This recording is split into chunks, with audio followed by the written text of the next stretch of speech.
Good morning. This hearing is called to order. I want to first welcome and thank the witnesses for your time and your testimony. Let me start the hearing by saying this hearing should not be controversial. It really shouldn't be. This is something I think we all should want to restore the confidence in our election system.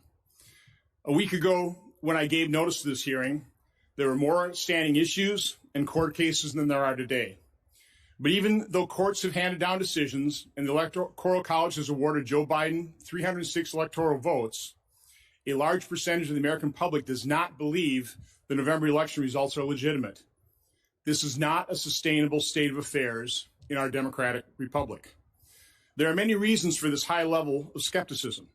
It starts with today's climate of hyperpartisanship, which was only exacerbated by the persistent efforts to delegitimize the results of the 2016 election. The corrupt investigation and media coverage of the Russian collusion hoax reduced faith in our institutions, and the ongoing suppression and censorship of conservative perspective by biased media and social media adds fuel to the flames.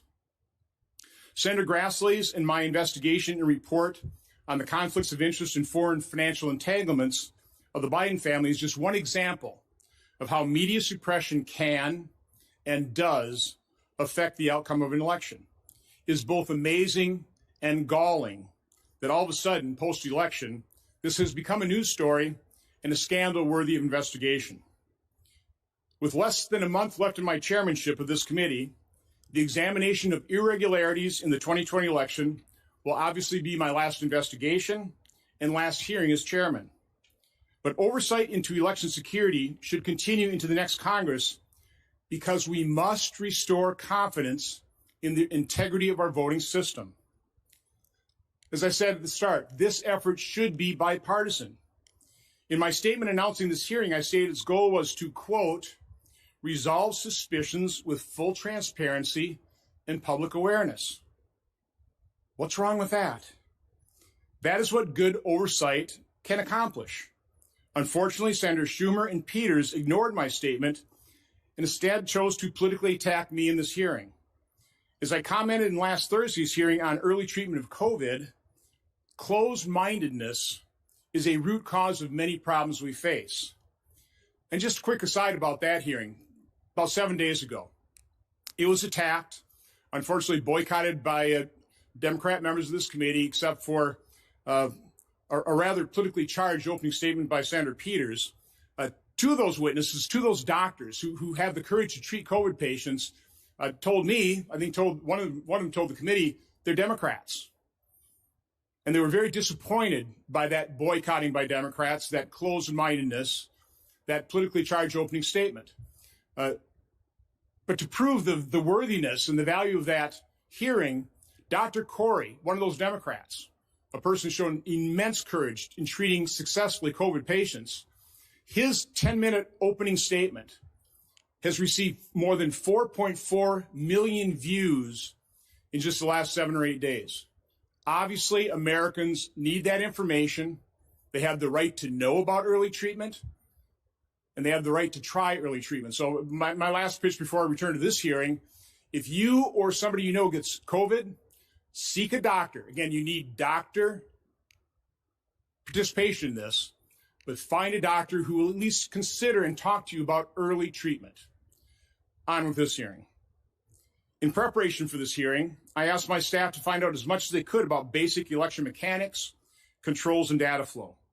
Much of the suspicion comes from a lack of understanding how everything works and how much variety there is in the way each precinct, county, and state conducts their elections. Even though decentralization makes it more difficult to understand the full process, it also dramatically enhances the security of our national elections. In addition to the witnesses testifying today, we spoke to state and local officials, as well as suppliers of election machinery, equipment, and data. I believe the alleged irregularities can be organized into 3 basic categories. Number 1, lax enforcement or violations of election laws and controls. 2, allegations of fraudulent votes and ballot stuffing. And 3, corruption of voting machines and software that might be programmed to add or switch votes. In the time we had, it was impossible to fully identify and examine every allegation. But many of these irregularities raise legitimate concerns, and they do need to be taken seriously. So here's a brief summary of what we did learn. And a lot of this should provide American public comfort in the integrity of our election system. First, multiple controls do exist to help ensure election integrity. Voter registration rules and election logs for both in-person and absentee vote balloting are used to verify eligible voters and help prevent fraudulent voting. But it is not a perfect system, as we will hear in testimony today. We have increased the percentage of votes using paper ballots from 82% in 2016 to 95% in 2020, and a lot of that had to do with the efforts of CISA and Chris Krebs, recognizing that was a vulnerability in our system, not having that audit trail. So this is a significant improvement in providing a backup audit trail, but only if full or statistically valid recounts occur. Optical scanners, ballot marking machines, and tabulators should not be connected to the internet during voting. But we found some do have the capability of being connected, and there are allegations that some were. Once voting ends, those machines print out a paper report and also transmit voting data in digital form in two separate data streams, from precinct to the county level and then the state level.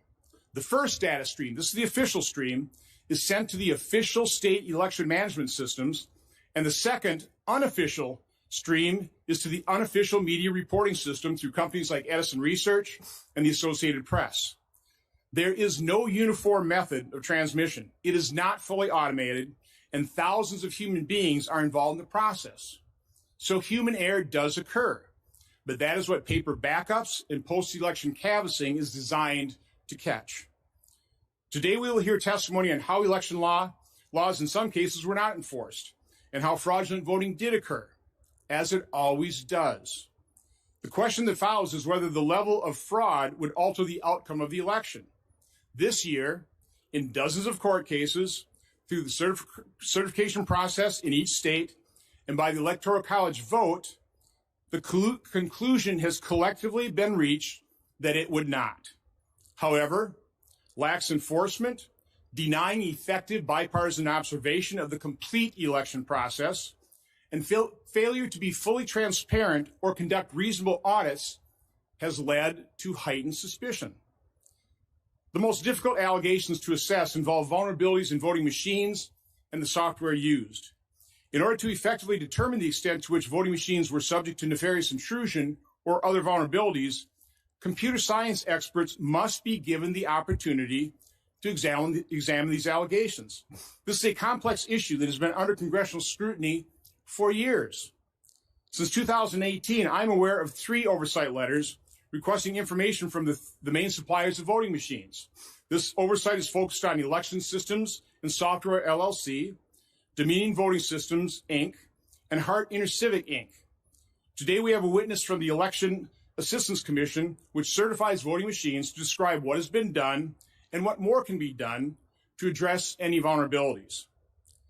On March 7, 2018, it was reported that Senators Klobuchar and Shaheen asked, quote, major vendors of U.S. voting equipment whether they had allowed Russian entities to scrutinize their software, saying the practice could allow Moscow to hack into American election infrastructure. Then last year, on March 26, 2019, Senators Klobuchar, Warner, Reid, and Ranking Member Peters wrote, quote, the integrity of our elections remain under serious threat. Our nation's intelligence agencies continue to raise the alarm that foreign adversaries are actively trying to undermine our system of democracy and will target the 2020 elections as they did in 2016 and 2018 elections. A combination of older legacy machines and newer systems, vulnerabilities in each present a problem for the security of our democracy, and they must be addressed.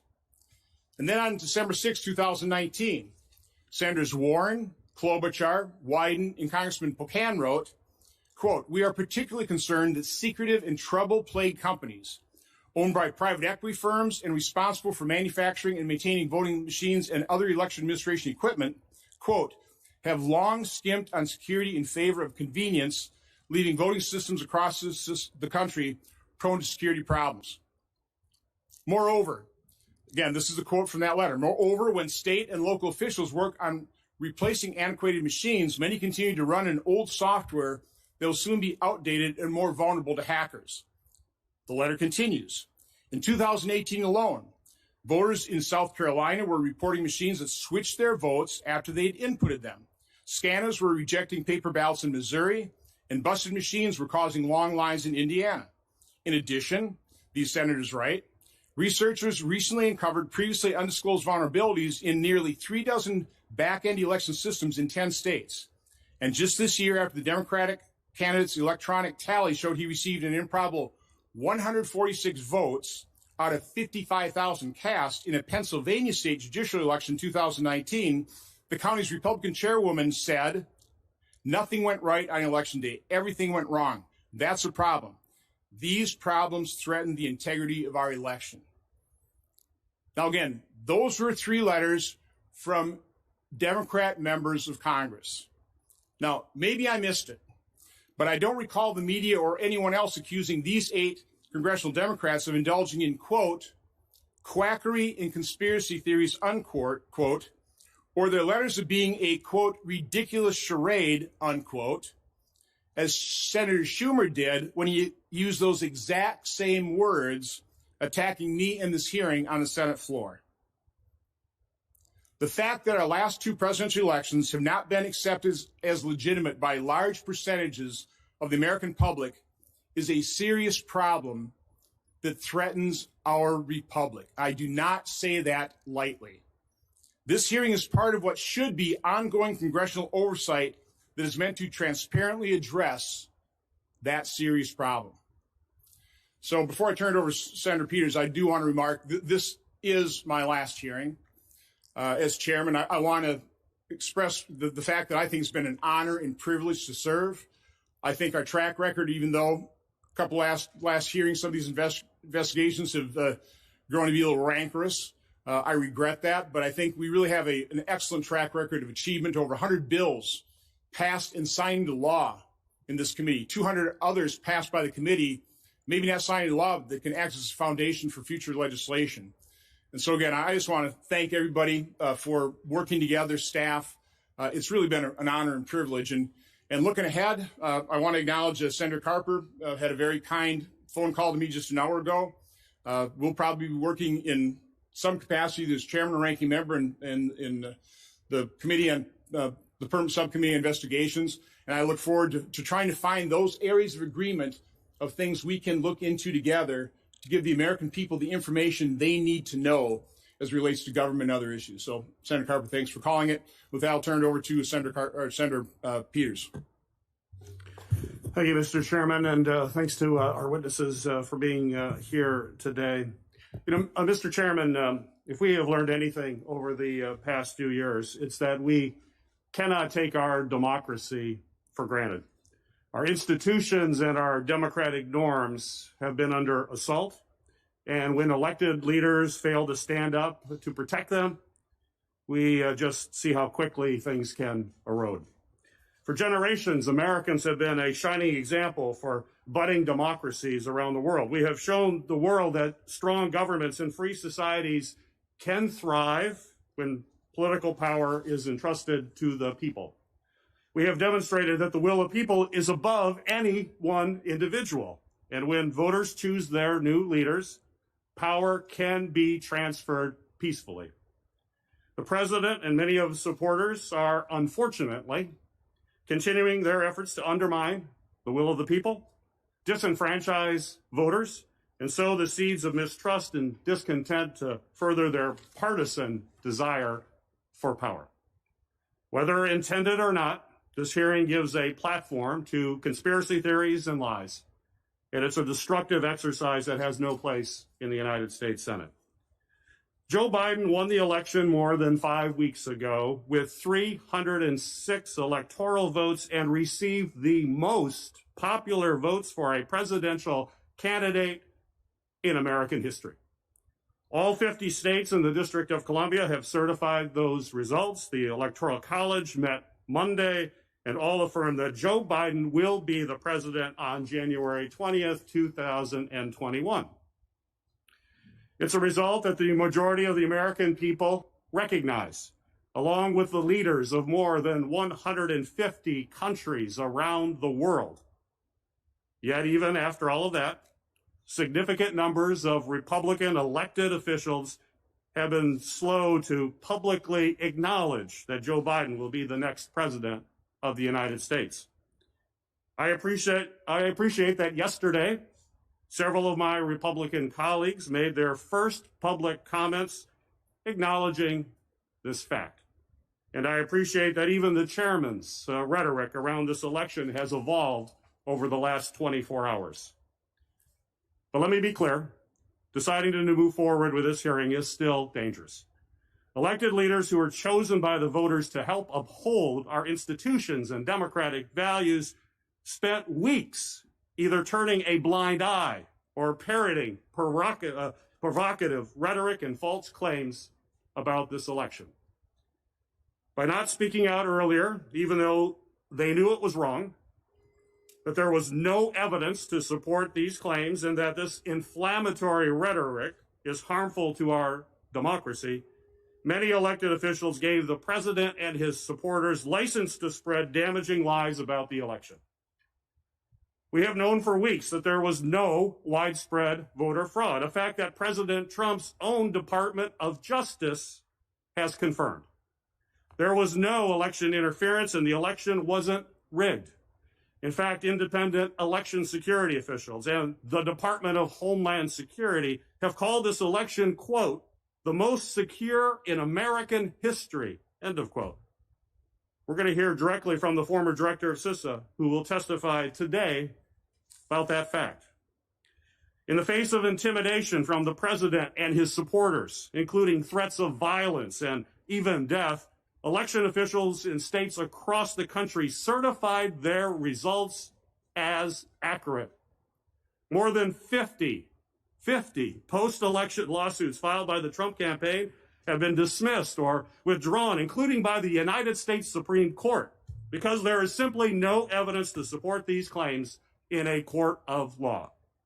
And despite the title of today's hearing, there were no widespread election irregularities that affected the final outcome. These claims are false, and giving them more oxygen is a grave threat to the future of our democracy. Now, I understand the chairman's desire to ensure our elections run smoothly, and I agree that we need to restore faith and trust in our election process. But I'm concerned that today's hearing will do more harm than good by confusing a few anecdotes about human error with the insidious claims the president has aired. Mistakes do happen in elections, but there's a difference between a clerk making an error that gets caught and corrected during routine audits and calling the entire election fraudulent or stolen when there is no evidence just because you do not like the outcome. Amplifying these obviously false narratives about fraud or irregularities corrodes public trust. It threatens national security, and it weakens our democracy and our standing around the world.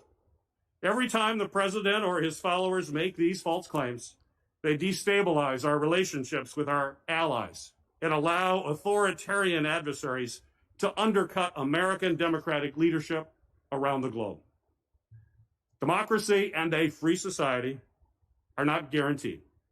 We have seen democracies around the world crumble because of similar words and actions.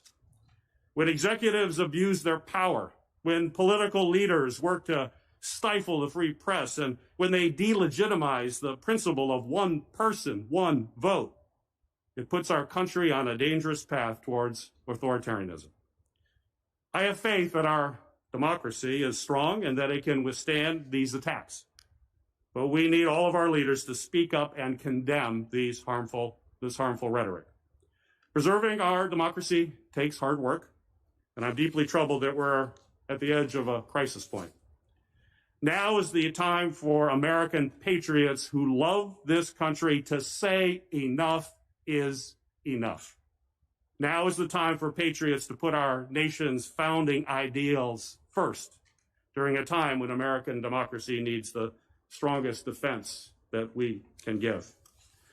Mr. Chairman, to date, the Trump campaign has filed about 60 legal challenges to the election in 8 states across this country. I ask that this document highlighting those cases and their failed attempts be entered into the record without objection. Without objection. I'd also like to include in the record a non-exhaustive list of incidents of violence aimed at election officials, as well as a statement from our nation's top law enforcement and associations condemning the threats of violence, harassment, and intimidation leveled at election officials across the country since Election Day. I move without objection. Without objection. I also ask that op-eds from our nation's foremost voices on election integrity, democratic institutions, and national security, including Madeleine Albright, Michael Chertoff, Ben Ginsburg, and Stephen Brill, be entered into the record without objection. Without objection, because I'm not afraid of information. But go ahead. That's great. And lastly, I would like to enter into the record a statement from Freedom House President Michael Abramowitz. Freedom House is a nonprofit, nonpartisan organization dedicated to the expansion of freedom and democracy across the world. Without objection, Mr. Chairman. Without objection. Thank you, Mr. Chairman. Again, I don't see anything dangerous about evaluating information, about doing legitimate congressional oversight. Nothing dangerous about that whatsoever. As I said in my last hearing, closed-mindedness is a real problem for a lot of the issues we face today. I won't need to, should have entered in the record the Reuters article from March 7, 2018, describing in the letter from Senators Klobuchar and Shaheen. Also into the record, the March 27, 2019 press release and letter from Senators Klobuchar, Warner, Reid, and Peters, which let me just read a segment from that letter again. The integrity, this is Senator Peters joining and writing this letter. The integrity of our elections remain under serious threat. Our nation's intelligence agencies continue to raise the alarm that foreign adversaries are actively trying to undermine our system of democracy and will target the 2020 elections as they did in 2016 and the 2018 elections. A combination of older legacy machines and newer systems, vulnerabilities in each present a problem with the security of our democracy, and they must be addressed until, I guess, right now. Let's move on. Let's not worry about this, because if we look at this, it's dangerous to our democracy. Okay. Also, the December 6, 2019 letters written by Senators Warren, Klobuchar, Wyden, and Congressman Pocan to those same equipment manufacturers. I would also like to enter the responses from Dominion and Hart to the March 27th letter, but the ranking member's staff had an objection. Do you object to that? The responses? Okay, so we'll enter those in the record. And finally, there's a really interesting article recently written by Matt Taibbi, who, again, I don't know his political affiliation, seems to be a pretty straight-up reporter, the things I read of him, but if I were to guess, and no offense, Mr. Taibbi, I think you might be a little bit left of center, but the title is "The YouTube Ban is Un-American, Wrong, and Will Backfire. Silicon Valley couldn't have designed a better way to further radicalize Trump voters." And the reason I want to enter this in this article in the record, I really hope people read it, because it really speaks to an awful lot that I covered in my opening statement of why we're in this unsustainable state of affairs in this country, where after 2016, 4 years of resistance, failing to recognize, refusing to recognize the legitimacy of that election, and here we are again. This is not sustainable. But anyway, again, I want to welcome the witnesses. It is the tradition of this committee to swear in witnesses. So those via WebEx, if you raise your right hand, you here in person, please rise. Raise your right hand. Do you solemnly swear that the testimony you will give before this committee will be the truth, the whole truth, and nothing but the truth, so help you God? I do. So our first witness is coming via WebEx, Judge Kenneth Starr. Judge Starr served as a judge on the D.C. Circuit Court of Appeals from 1983 to 1989. Mr. Starr has argued 36 cases before the Supreme Court, including 25 cases during his service as Solicitor General of the United States from 1989 to 1993. From 1994 to 1999, he was appointed to serve as independent counsel for 5 investigations. Mr. Starr has had a distinguished career in academia and continues to write articles and serve as a guest commentator on a variety of media programs. Judge Starr.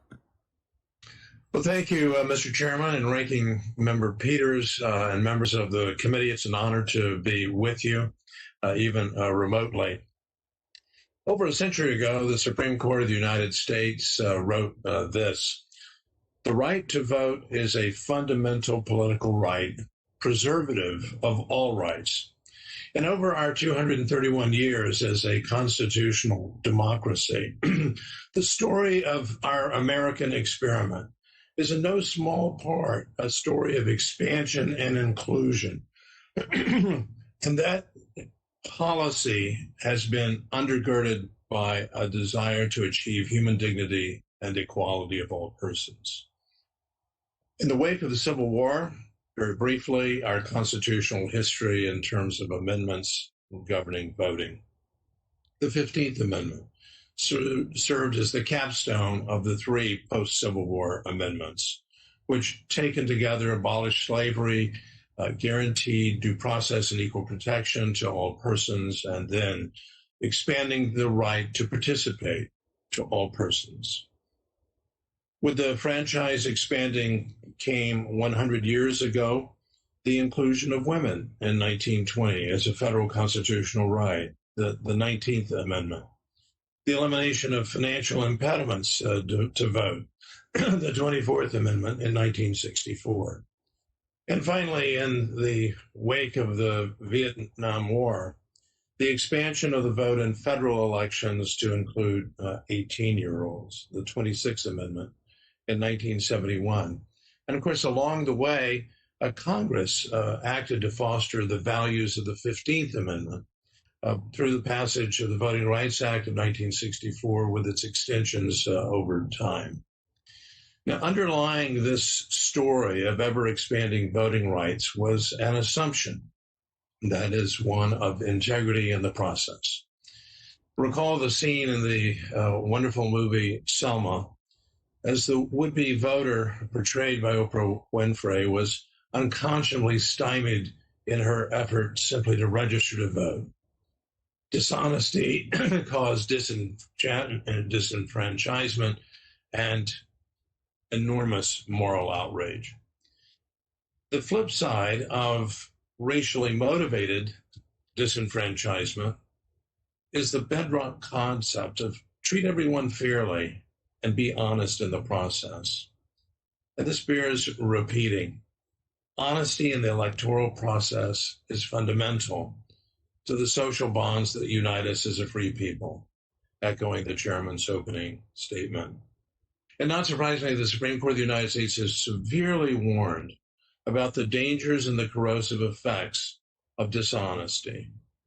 Here's what a unanimous Supreme Court wrote in 2006. Confidence in the integrity of our electoral processes is essential to the functioning of our participatory democracy. And the court went on to say, voter fraud drives honest citizens out of the democratic process and breeds distrust of our form of government. So how do we achieve honesty and integrity in elections? It's a challenge for the reason the chairman suggested, decentralization. We have national elections, but we do not have a nationalized election with one set of rules. Indeed, both Article 1 and Article 2 point out the approach of our decentralized government, and that is we look to the states, but specifically state legislatures. Both Article 1, Section 4 of the Constitution and Article 2, Section 1, Clause 2. And so, as in much of life, the guardrails of integrity are needed, and time and again, courts have warned in the strongest terms that assuring honesty and integrity is a compellingly important governmental interest. Justice Sandra Day O'Connor, now retired, who herself had been elected to state office in Arizona, specifically warned that judicial intervention may be required in order to protect the integrity of the election process. And so as we'll be exploring in this hearing, the presidential election 2020, with its unprecedented feature of the use of mail-in ballots, has given rise to a number of questions that deserve to be answered. I will, instead of pointing to examples such as in Pennsylvania, where there was a clear violation of the law, and then the statement of Justice Samuel Alito, since my time has now expired, I want to close just by a reminder that in history, there was, in fact, a campaign, an illicit campaign, to deprive Abraham Lincoln of the presidency, and that was through the use of mail-in ballots. So I think in the spirit of the Carter-Baker Commission, it's wise for us, since of the warning that they had with respect to mail-in ballots, to pause and reflect on how we can, in fact, better assure that bedrock factor and feature of integrity in the election process. I thank the chairman and I thank the committee. Look forward to your questions. Thank you, Judge Starr. Our next witness is Commissioner Donald Palmer. Commissioner Palmer was confirmed to the Election Assistance Commission in January 2019. Mr. Palmer is the former Secretary of the Virginia State Board of Elections and served as Virginia's chief election official from 2011 to 2014. He also served as an intelligence officer and a judge advocate general. Commissioner Palmer. Good morning, Chairman Johnson and members of the committee and the ranking member. I'm thankful for the opportunity to testify before you this morning on the 2020 general election and the efforts of the Election Assistance Commission to secure the nation's voting systems. Election officials, the commissioners, and the staff of the EAC have a duty to ensure the accuracy and integrity of the voting systems used throughout the nation. Our mission is to support the chief election officials, the directors of elections and administrators in all localities across the country. As the only federal agency completely dedicated to election administration, the EAC is charged with facilitating secure, lawful, and accessible elections. Under the Help America Vote Act, the EAC is focused on assisting state and local election officials. We are a bipartisan agency that recognizes the authority of states to conduct federal elections, and that is a cornerstone of our representative democracy. The 2020 general election has underscored the vital importance of comprehensive oversight of voting technology and the companies who manufacture these systems. That oversight is an overlapping process of voluntary federal standards, state certification or approval, and local logic and accuracy testing prior to each election. We work to bolster confidence in democracy by adopting voluntary voting system guidelines periodically. We test voting systems, we accredit test laboratories, and serve as a national clearinghouse of information on election administration. Let me be clear. The EAC has confidence in the voting systems we certify and in the state and local election administrators who ran the election. First and foremost, that's due to the process the voting system manufacturers must undergo to receive federal certification. Before voting machines and election management systems are used in elections, the systems undergo rigorous hardware and software testing by laboratories accredited by the EAC and the National Institute of Standards and Technology, or NIST. There are currently 2 accredited voting system laboratories, ProV&V and SLI. Currently, the EAC's quality monitoring program includes auditing voting system test laboratories and manufacturing facilities, conducting field reviews of EAC-certified voting systems, and gathering information on voting system anomalies on EAC-certified voting systems. I strongly support additional auditing, additional field reviews, and resolutions of any anomalies discovered. To apply for EAC certification of a voting system, a company must first apply to register with the agency as a registered manufacturer. Registration requires manufacturers to provide details on their ownership structure, names of officers and members of the board of directors, and any individual or organization with a controlling interest in the company. Additionally, a list of all manufacturing or assembly facilities used by the manufacturer and the name and contact information of the person at each facility responsible for quality management must be provided. There are currently 8 active manufacturers registered with the EAC's testing program. Please note it is not a requirement to be an EAC registered manufacturer to develop and sell voting systems to jurisdictions in the United States. It's a voluntary program. Joining the program requires the manufacturers voluntarily agree to the program's requirements as outlined in the program manual.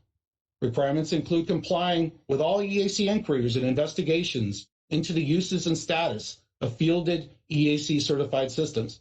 Under our quality monitoring program, these investigations may arise due to technical failures experienced in the field, by election administrators, misrepresentations made in regard to the certification status of a voting system, and any deviations in quality in regard to those systems submitted to testing versus what is actually fielded.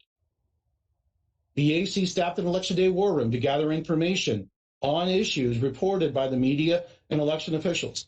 5 of the 8 manufacturers participated in those calls. Additionally, the program is following up with election officials and voting system manufacturers to obtain any information on claims of irregularities reported in the media during the general election. This effort is ongoing. Jurisdictions across the United States also perform a series of logic and accuracy tests prior to operating those voting machines in polling places. We support those efforts through technical assistance and best practices and our grant monies. Election officials conduct post-election audits to verify the completeness and accuracy of the tabulated votes. I'm going to conclude with stating that we recognize the need to do more than ever to strengthen the confidence in the integrity of our elections. ᖪAIMA set forth an ambitious agenda for the EAC, one rooted in protecting the foundation of our democracy. Despite the challenges in recent years, the EAC has faithfully fulfilled its obligation and even expanded support it provides to election administrators and to voters. We look forward to working with Congress in a bipartisan manner as we continue our efforts to help America vote. I'm happy to answer any questions following this testimony. Thank you. Thank you, Commissioner Palmer. Our next witness is here in person, Mr. James Troupis. Mr. Troupis serves as the lead attorney for the Trump campaign in Wisconsin. From 2015 to 2016, Mr. Troupis served as the circuit court judge in Dane County, Wisconsin. He is currently a partner at the Troupis Law Office. Mr. Troupis.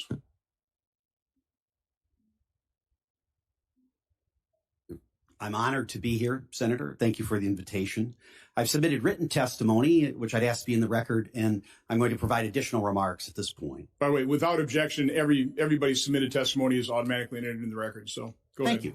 Thank you. So the absentee voting in Wisconsin is treated quite differently, I believe, than other parts of the country. Let me read for you what the legislature found. It's in our statutes. It says that the legislature finds that the privilege of voting by absentee ballot must be carefully regulated to prevent the potential for fraud or abuse, to prevent overzealous solicitation of absent electors who may prefer not to participate in an election, to prevent undue influence on an absent elector to vote for or against a candidate.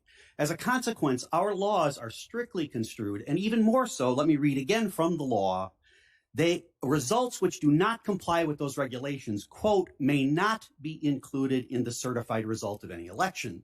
So it's very straightforward that the state of Wisconsin has taken a very different view of in-person voting with all the protections and absentee voting that has been repeatedly, including in the Carter Commission report, thought to be a source of significant potential for fraud. In Wisconsin, we just completed a recount. We had more than 2,500 volunteers, or probably more than 1,000 volunteers for the Biden campaign as well. Uniquely, we are able to examine actual envelopes that contain the ballots that are submitted by absentee voters. This allowed us to identify by person, by address, by ward. It's not conspiracy. The real names are in the record. And here's what we found. We found that there were incomplete and altered certificates. These are the certificates on the front of the envelopes that have to be exactly done correctly under our law. If not, those results may not be counted. How many of those?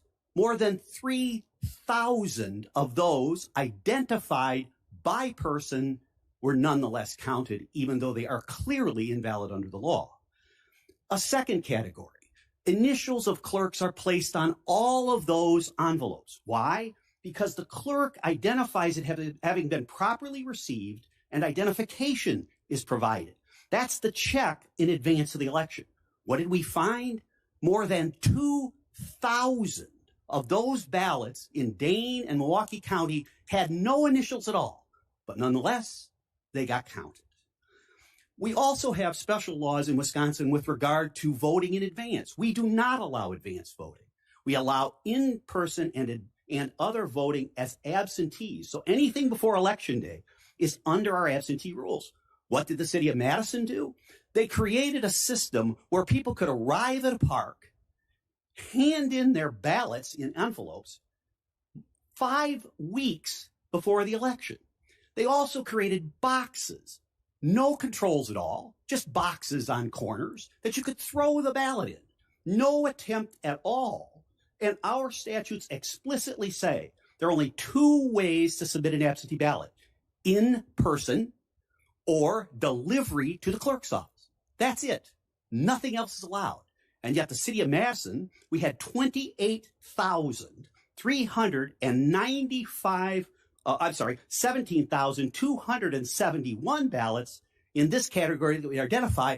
There are tens of thousands more because they commingled the ballots afterwards, so we couldn't identify each one that may have been properly cast. Then we have an interesting category called indefinitely confined. These are people which the statute, I read from the statute, by age, physical illness, or infirmity, or are disabled indefinitely. Among those claiming this status, so they don't have to provide any identification, among those claiming this status is one of the electors for Joe Biden. Who said, I can't get to the polls. We have poll workers who claimed it. We have people who went to protests, people who had weddings, people who had vacations, all claimed this status. I can't get to the polls. So they were able to vote without identification. There were 28,395 people we explicitly identified. Finally, there are other categories in which as much as 170,000 other ballots were submitted without any application. In fact, they considered the certification envelope the application, though a separate application is required by law. 3 million people properly voted in the state of Wisconsin. More than 200,000 identified during this recount did not.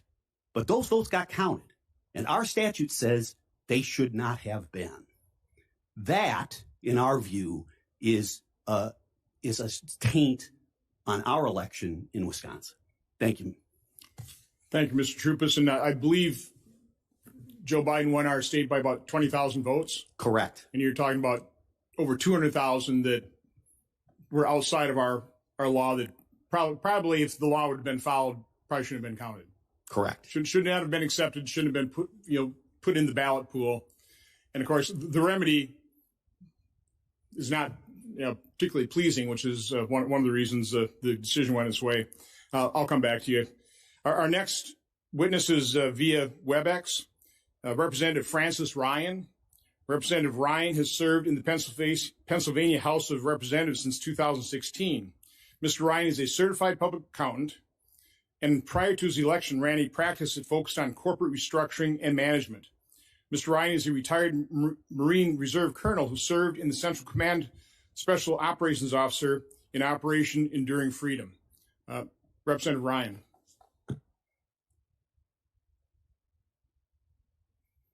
Thank you so much for the chance to be with you today. The mail-in ballot system for the general election in 2020 in Pennsylvania was so fraught with inconsistencies and irregularities that the reliability of the mail-in votes in the Commonwealth of Pennsylvania is almost impossible to rely upon. The evidence of these violations of the Pennsylvania election laws as enacted, the election security safeguards, and the process flaws include things such as actions by the Pennsylvania Supreme Court, which undermined the controls inherent in Act 77 of 2019.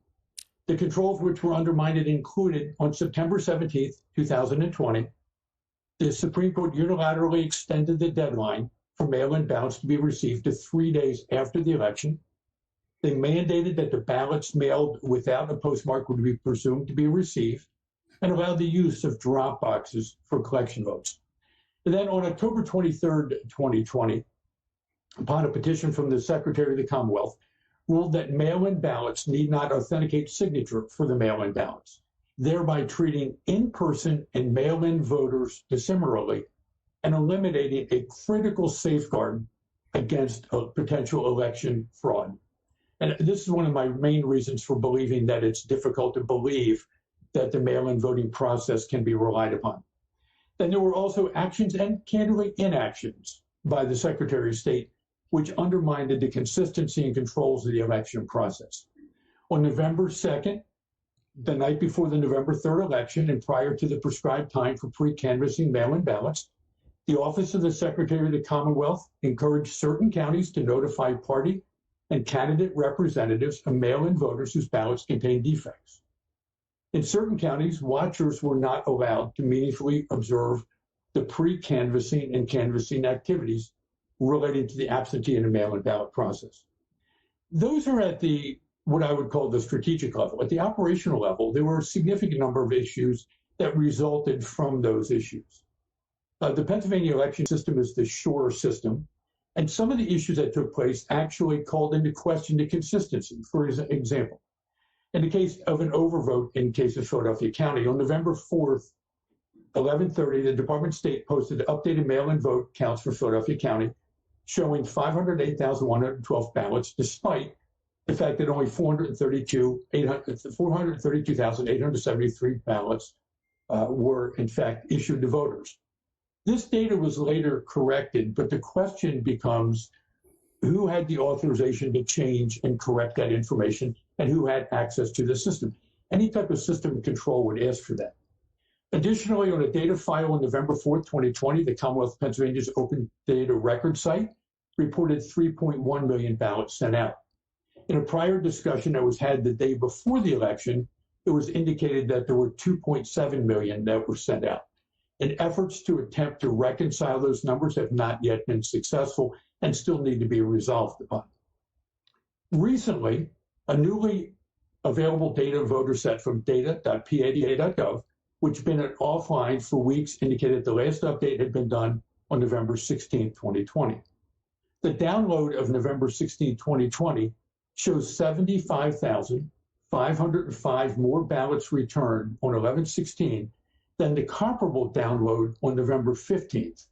So that basically means an additional 75,505 ballots were added to the data set, again, without any explanation and without the ability to have a hearing to determine that. It becomes almost impossible to track in the system of internal controls. Additionally, there were mail date irregularities that were identified in the 3.1 million ballots relative to the dates that the ballots were finalized. Ballots mailed late and ballots mailed inconsistent with enacted legislation. That was 154,584 votes or ballots. Vote date of birth irregularities, meaning voters over 100 years of age, 1,573 ballots. These apparent discrepancies can only be evaluated by reviewing the transaction logs and to determine the access, the authority for the entry, the verification of the data entered, as well as the authentication.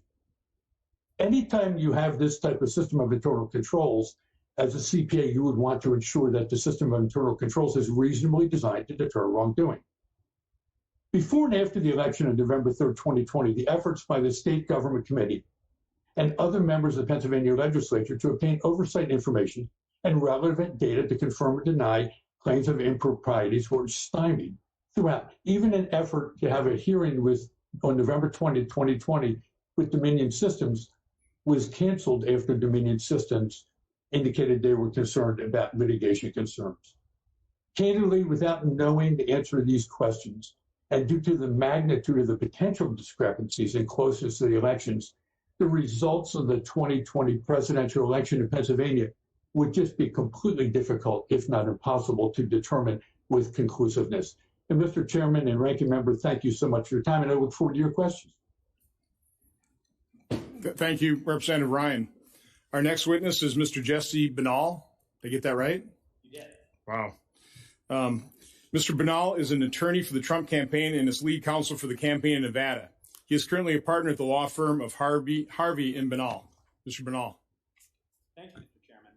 Ranking Member Peters and members. There we go. Thank you, Mr. Chairman, Ranking Member Peters, and members of the committee. This year, thousands upon thousands of Nevada voters had their voices canceled out by election fraud and invalid ballots. Here's how it happened. On August 3rd, 2020, after a rushed special session, Nevada legislators made drastic changes to the state's election law by adopting a bill known as AB 4. The vulnerabilities of this statute were obvious. It provided for universal mail voting without sufficient safeguards to authenticate voters or ensure the fundamental requirement that only one ballot was sent to each legally qualified voter. This was aggravated by election officials' failure to clean known deficiencies in their voter rolls. Because of AB 4, the number of mail ballots rocketed from about 70,000 in 2016 to over 690,000 this year. The election was inevitably riddled with fraud, and our hotline never stopped ringing. While the media and Democrats accused us of making it all up, our team began chasing down every lead. Our evidence came both from data scientists and from brave whistleblowers. Here's what we found. Over 42,000 people voted more than once. Our experts were able to make this determination by reviewing the list of actual voters and comparing it to other voters with the same name, address, and date of birth. This method was also able to catch people using different variations of their first name, such as William and Bill, and individuals who were registered both under a married name and a maiden name. At least 1,500 dead people are recorded as voting, as shown by comparing the list of male voters with the Social Security death records. More than 19,000 people voted even though they didn't live in Nevada. This does not include military voters or students. These voters were identified by comparing the list of voters with the U.S. Postal Service's National Change of Address database, among other sources. About 8,000 people voted from non-existent addresses. Here we cross-reference voters with the Coding Accuracy Support System, which allowed our experts to identify undeliverable addresses. Over 15,000 votes were cast from commercial or vacant addresses. Our experts found these voters by analyzing official U.S. Postal Service records that flag non-residential addresses and addresses vacant for more than 90 days. Incredibly, almost 4,000 non-citizens also voted, as determined by comparing official DMV records of non-citizens to the list of actual voters in the 2020 election. The list goes on. All in all, our experts identified 130,000 unique instances of voter fraud in Nevada. But the actual number is almost certainly higher. Our data scientists made these calculations not by estimations or statistical sampling, but by analyzing and comparing the list of actual voters with other lists, most of which are publicly available. To put it simply, they explained their methods so others could check their work. Our evidence has never been refuted, only ignored. 2 Clark County technical employees came forward completely independent of each other and explained that they discovered that the number of votes recorded by voting machines and stored on USB drives would change between the time the polls were closed at night and when they were reopened the next morning. In other words, votes were literally appearing and disappearing in the dead of night. When we attempted to verify the integrity of these voting machines, we were allowed only a useless visual inspection of the outside of a USB drive. We were denied a forensic examination. Finally, our investigation also uncovered a campaign to illegally incentivize votes from marginalized populations by requiring people to prove that they voted to receive raffle tickets for gift cards, televisions, and more. Our determined team verified these irregularities without any of the tools of law enforcement, such as grand jury, subpoenas, or FBI agents. Instead, we had less than a month to use critical thinking and elbow grease to compile our evidence. We tried to obtain testimony or documents from Clark County officials, but they obstructed and stonewalled. When we filed suit, state officials and even courts delayed proceedings for days, but then offered us merely hours to brief and argue our cases. In wrapping up, Mr. Chairman, these findings are disturbing, alarming, and unacceptable in a free society. Our free and fair election tradition is a precious treasure that we are charged with protecting. Government by the consent of the governed is hard to win and easy to lose. Every single time a fraudulent or illegal vote is cast, The vote of an honest citizen is canceled out. Thank you. Thank you, Mr. Bernal. Our final witness is also here in person, Mr. Christopher Krebs. He's testified before this committee a number of times. Mr. Krebs served as the first director of the Department of Homeland Security, Cybersecurity, and Infrastructure Security Agency, or CISA. Mr. Krebs also served in various roles of the department responsible for a range of cybersecurity, critical information, and national resilience issues. Prior to coming to DHS, he directed U.S. cybersecurity policy for Microsoft. Mr. Krebs also served in the Bush administration, advising DHS leadership on domestic and international risk management, as well as on public-private partnership initiatives. Mr. Krebs, welcome back. Chairman Johnson, Ranking Member Peters, and members of the committee. As you know, I previously served as the director of the Cybersecurity and Infrastructure Security Agency, or CISA. This was a job of a lifetime for me and a tremendous opportunity to serve the nation. When I sat before this committee in 2018 for my confirmation hearing, I cannot have imagined how challenging and rewarding this job would be. That's why it's such an honor to appear before this committee today to testify about the extraordinary efforts of the election security community to protect the 2020 election, a difficult task complicated by the ongoing global pandemic. But before I get into the substance of my remarks, I'm grateful to this committee and your leadership and your guidance over the last several years. First, in shepherding what's probably the best of the 100 bills that came through the committee, your efforts for the CISA, the CISA authorizing statute, and your support of CISA's efforts securing our elections. The nation should also thank the many federal, state, and local government election partners for the crucial work that's been done that would give our citizens the confidence that their vote was counted as cast. We should also be taking a victory lap, celebrating a job well done. Consider where we started. When I rejoined the Department of Homeland Security in 2017, America had just endured a broad attack on democracy, owing to the now well-documented interference campaign by the Russian Federation. Whatever their other motivations, this campaign sought to undermine confidence in our democratic institutions. Building on the universal agreement across the national security community that we cannot allow that to happen again, the CISA team started with what needed to be improved based on the 2016 elections. First, we needed to improve our relationships with our state and local election officials, the individuals that actually run our elections. Second, we needed to improve the security and resilience of election systems, particularly by phasing out voting machines without paper ballots.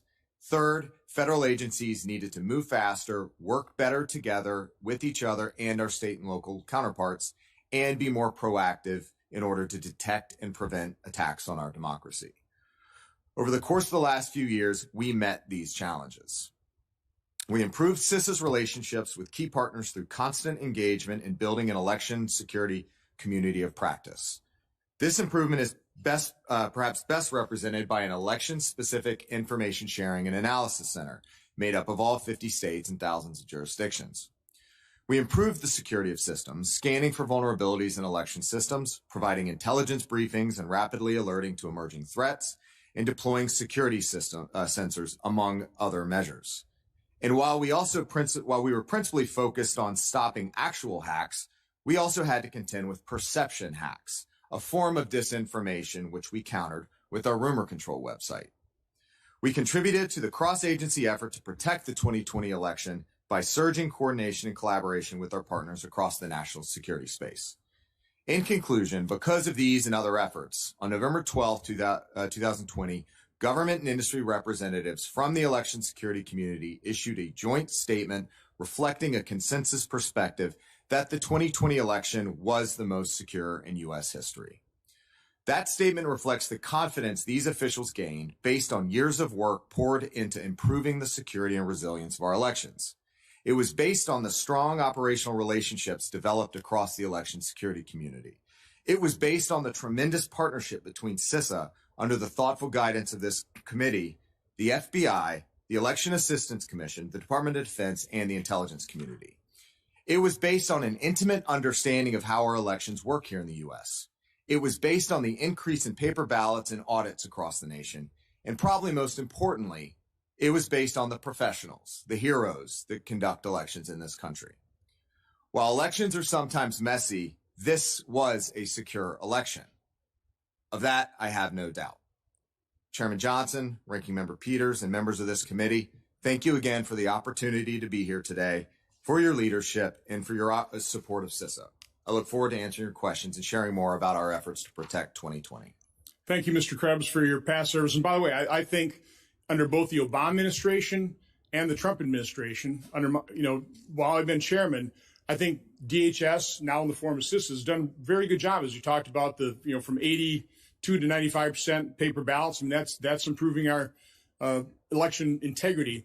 So I appreciate all your efforts and really all the men and women who work within DHS and ᔕSA to do that. Mr. Troupas,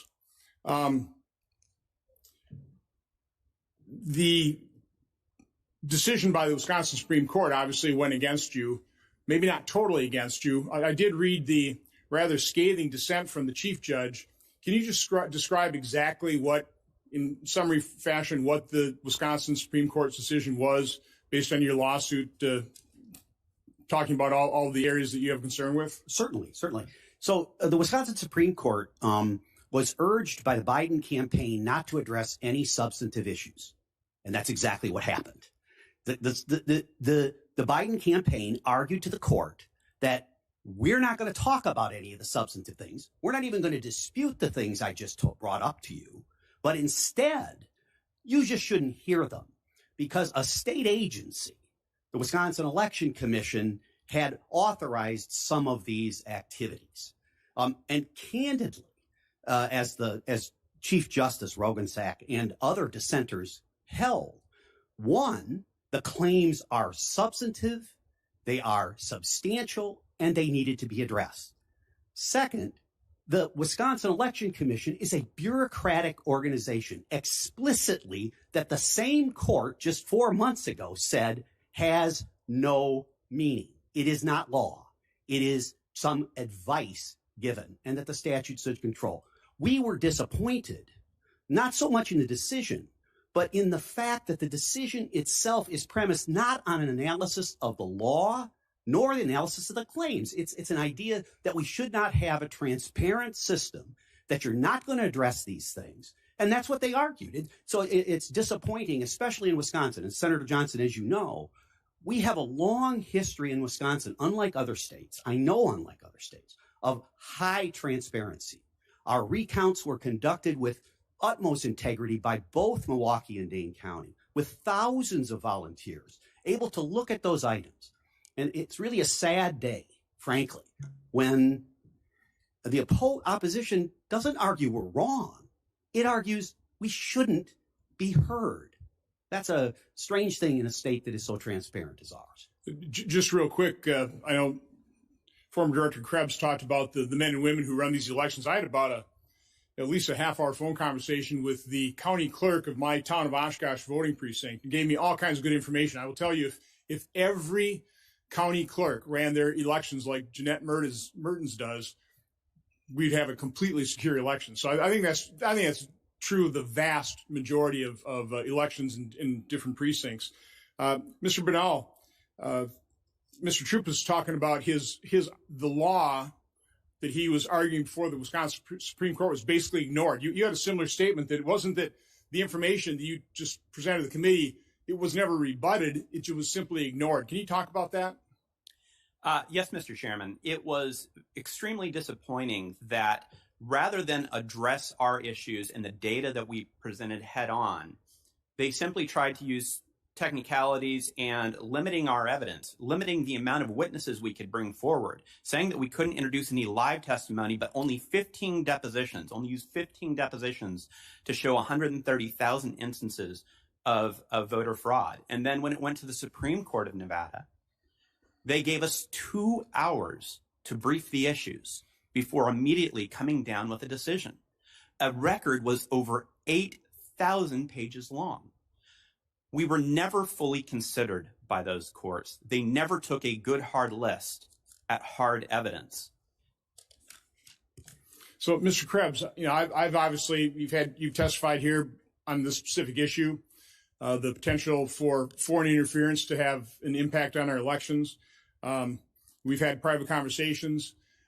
I've always categorized the ability for foreigners to interfere with the election kind of three buckets.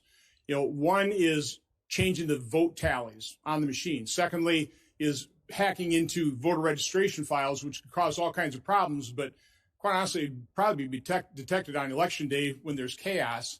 And then third, what I think is a more serious problem, the one more difficult to detect, is basically the use of social media.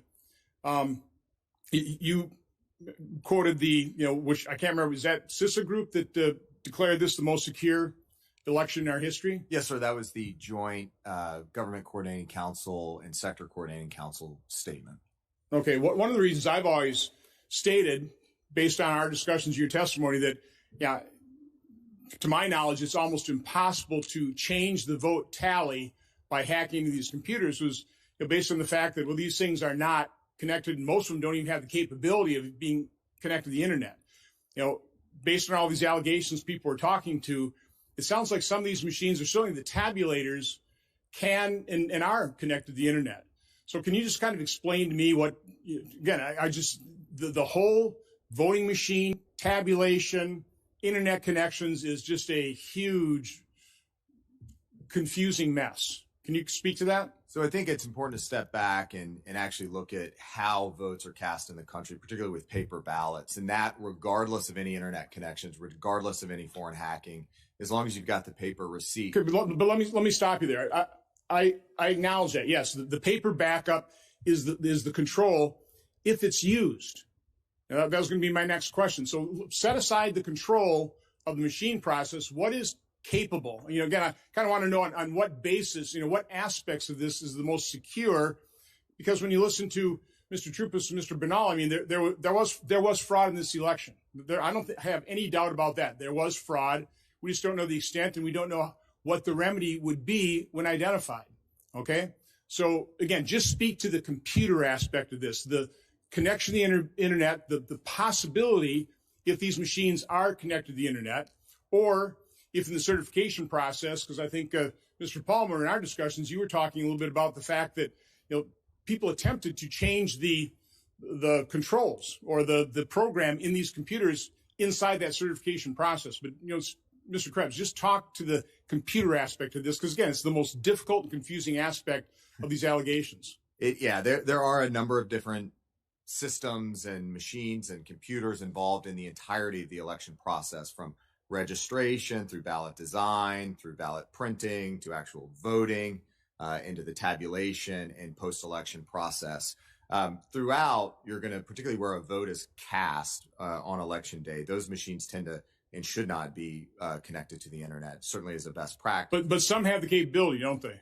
Some may have modems that are typically disabled, but in certain states, I believe in Wisconsin, some are temporarily activated to transmit some counts. But again, when you have paper and you can conduct a post-election audit, if they're it's conducted, an important security control that absolutely that technology in elections are used to facilitate access and increase accuracy of the process. But election officials are very careful that technology is not a single point of failure, and that there are security controls before, during, and after the vote process. Finish just asking the computer thing. We'll come back. My time's already expired, but we'll come back to the, how many audits, the statistical sampling, that type of thing, to use those paper backups to the electronic voting. But, finish this. Right. And there, as you move out from election day, there will be tabulators that may have internet connections to transmit the vote from the precinct to the county level to the state. Again, security controls in place, and as long as you have the paper, can't hack paper, right. you can run that process. But those tabulators are connected on election day, because that's how they transmit the data to the counties and also into the unofficial. In some cases, yes, sir. Yeah. That's right. Okay. Yeah. Okay. I'll follow up. Senator Peters. Thank you, Mr. Chairman. Questions for Mr. Krebs, but before I get to that, I just want to be clear. We've heard a number of statements made by other witnesses. We've heard those statements before. We're continuing to hear those statements. And I would just say, anybody who's watching this hearing, look at the 60 court cases that have been brought before the judiciary in this country, and how the arguments, or I should say the statements, they're not really arguments, they're statements that have been made, have all been rejected by courts of law, including in Wisconsin, which was a Republican judge that rejected the arguments made by this administration. So just take a look at all this that we're putting into the record.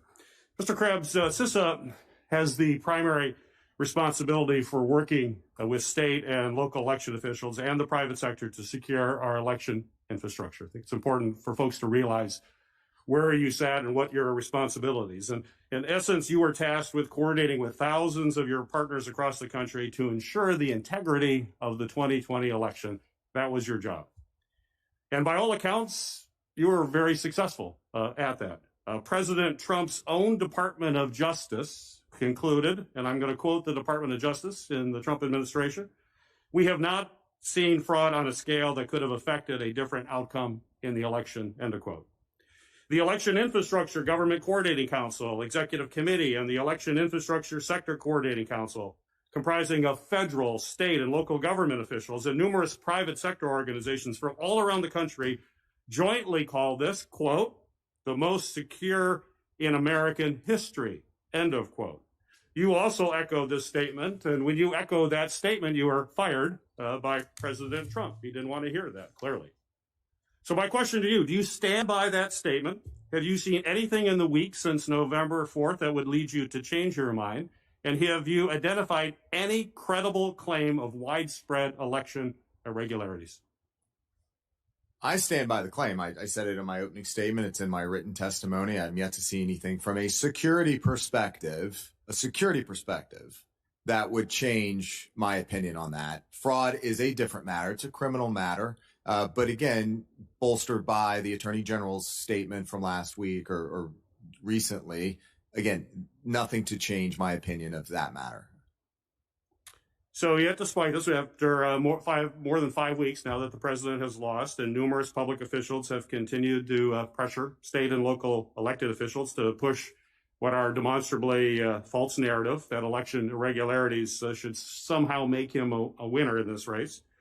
You have willingly, in fact, these folks are willingly fanning the flames of discontent, and they're in the process of weakening institutions that are essential for our representative democracy.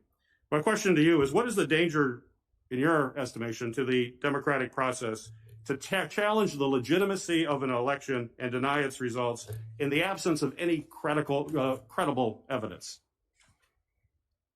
So I think generally from a timing perspective, particularly with the seating of the Electoral College and 306 electoral votes for President-elect Biden, I think we're past the point where we need to be having conversations about the outcome of this election.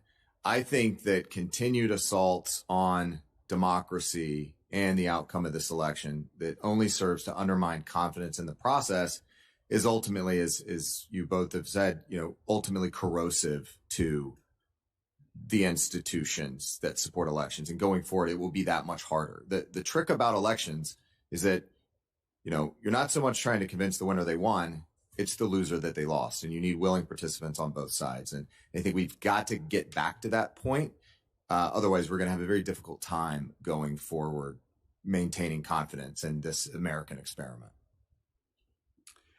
During the 2016 election, we saw foreign disinformation campaigns trying to sow doubt about the integrity of our election. We've seen that before, and very clearly in 2016, and certainly all the intelligence community in this country backed that up.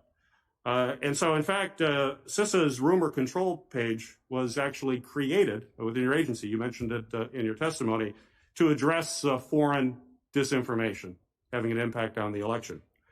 Yet rather than creating fake news, it seems as if Russia has simply used state-controlled news outlets to basically push President Trump's own statements and lies about a rigged election. Our adversaries don't have to be technologically advanced. Our adversaries don't have to be creative to sow that doubt. All they have to do is air the words of American elected officials on their state-owned news networks. As Clint Watts said, he's a former FBI agent and a disinformation expert, put it, which I think is very strong. And he said, quote, "Nothing that Russia or Iran or China could say is anywhere near as wild as what the president is saying," end of quote. So my question is, how are our foreign adversaries taking advantage of false claims of broad election fraud by the president and his supporters, or hearings like we're hearing here? We're hearing these statements again that are broadly claiming systemic irregularities where none exist. How damaging is that? So talking about rumor control very briefly, I think that was an innovation in government that we created on the fly to address some emerging threats. The point, though, that I'd like to highlight with rumor control is that it was intended to identify and debunk issues as they were emerging. And we saw domestic disinformation campaigns of a cybersecurity nature that were emerging in the days and weeks following the election. I'll specifically talk about the hammer and scorecard claims that there was a CIA supercomputer and program that were flipping votes throughout the country, in Georgia specifically. But again, Chairman Johnson, I'm going to keep coming back to it. That's why it's so important to have a paper trail. That's why it's so important to have paper ballots. So even if there was foreign interference of a malicious algorithm nature, you can always go back to the receipts. You can check your math. And Georgia did that 3 times, and the outcomes were consistent over and over and over again.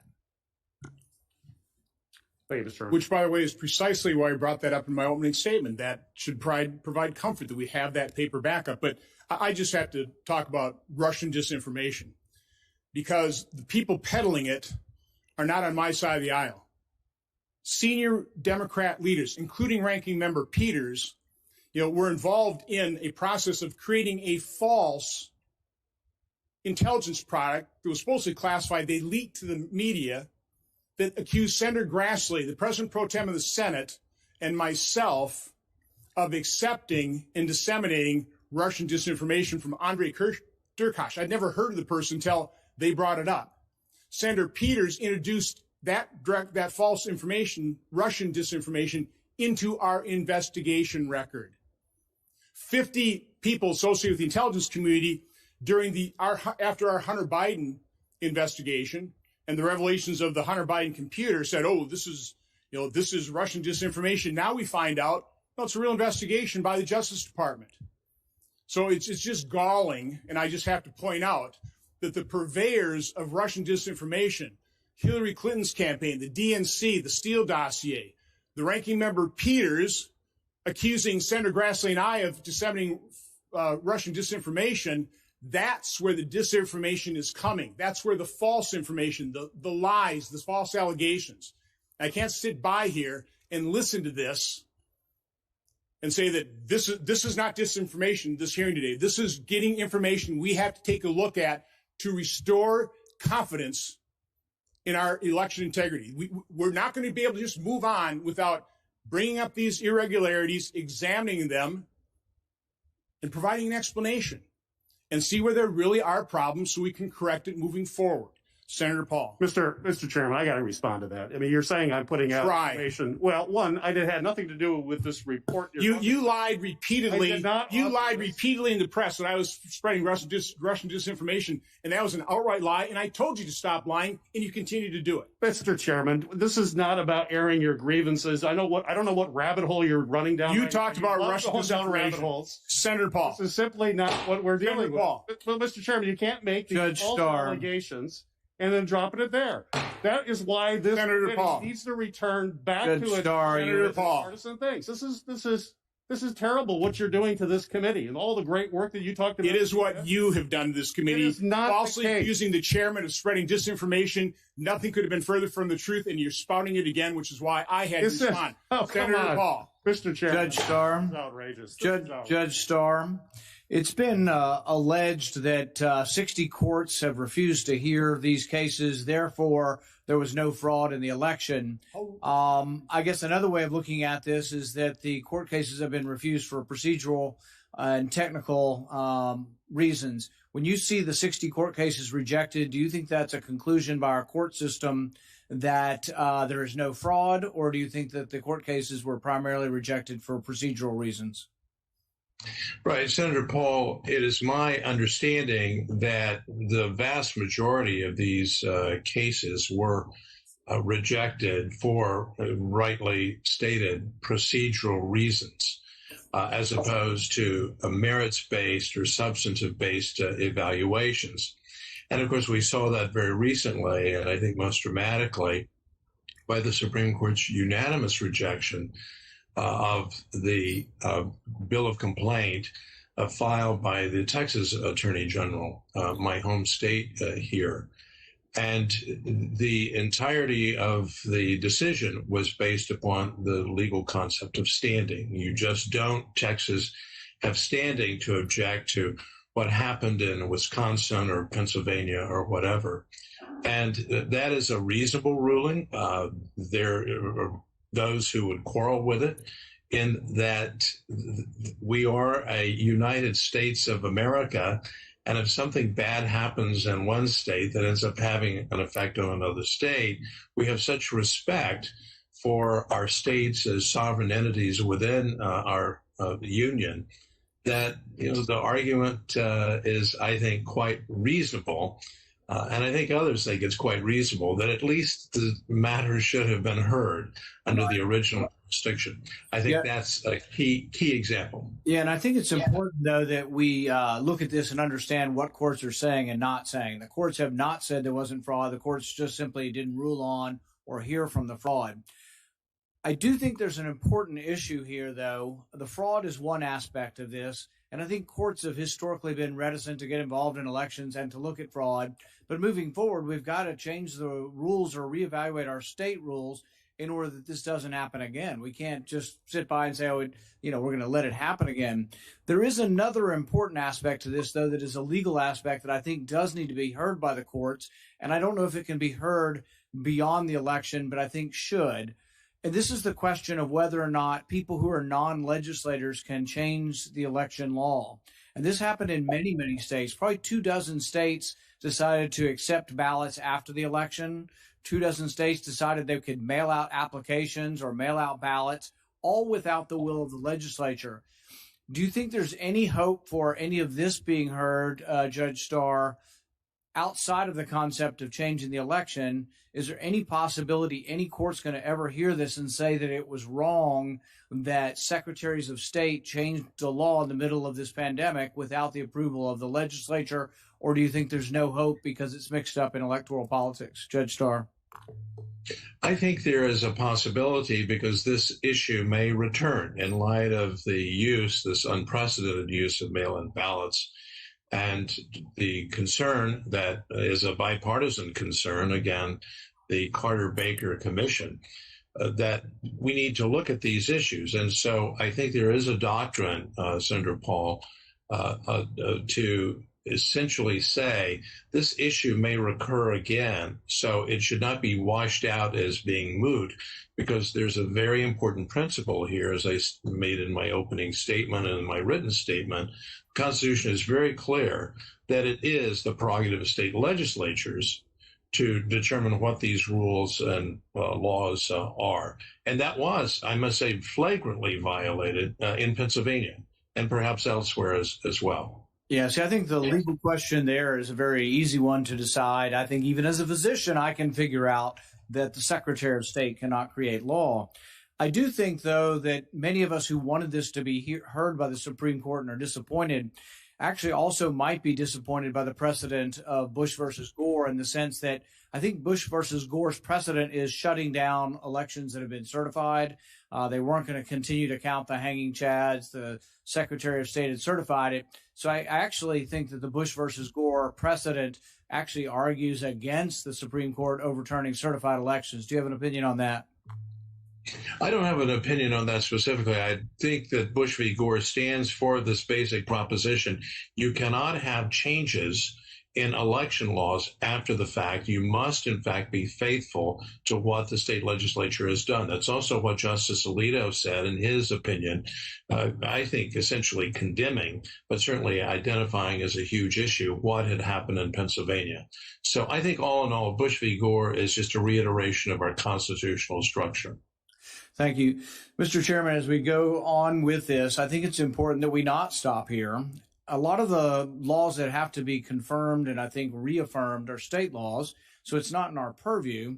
but the state laws are set, and then we have federal elections. So what we've heard about what happened in Wisconsin, what happened in Nevada, I think is absolutely true, and we have to prevent it from happening again. I think state legislatures will need to reaffirm that election law can only be changed by a state legislature. So I think there's a lot of work to be done. While we will not dictate it to the states, I think we should have hearings going into the next year, hearing from state legislatures and what they're going to do to make sure election law is upheld, not changed by people who are not legislators. And we do have an interest in that. I don't want it to be federalized. Many on the other side of the aisle would just soon federalize it and mail everybody a ballot, and we'll have this universal corruption throughout the land. But what I think we need to do is keep it at the state level. But we can't just say it didn't happen. We can't just say, 4,000 people voted in Nevada that were non-citizens, and we're just going to ignore it. We're going to sweep it under the rug and say, the courts have decided the facts. The courts have not decided the facts. The courts never looked at the facts. The courts don't like elections, and so they stayed out of it by finding an excuse, standing or otherwise, to stay out of it. But the fraud happened. The election in many ways was stolen, and the only way it'll be fixed is by, in the future, reinforcing the laws. And the only last comment I would say on what Mr. Krebs, and he can speak for himself, but I think his job was keeping the foreigners out of the election. It was the most secure election based on security of the internet and technology. But he never has voiced an opinion, he's welcome to today, on whether or not dead people voted. I don't think he examined that. Did he examine non-citizens voting? So to say it was the safest election, sure, I agree with your statement if you're referring to foreign intervention. But if you're saying it's the safest election based on no dead people voted, no non-citizens voted, no people broke the absentee rules, I think that's false. And I think that's what's upset a lot of people on our side, is that they're taking your statement to mean, oh, well, there was no problem in the elections. I don't think you examined any of the problems that we've heard here. So really, you're just referring to something differently is the way I look at it. Thank you, Mr. Chairman. Senator Carper.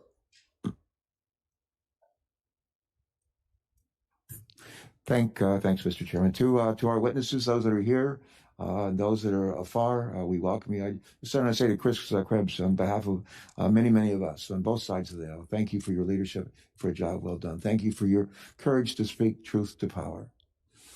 Mr. Chairman and colleagues, President Lincoln once said these words. He said, if given the truth, the people can be depended upon to meet any national crisis. The great point is to bring them the real facts. Those are his words.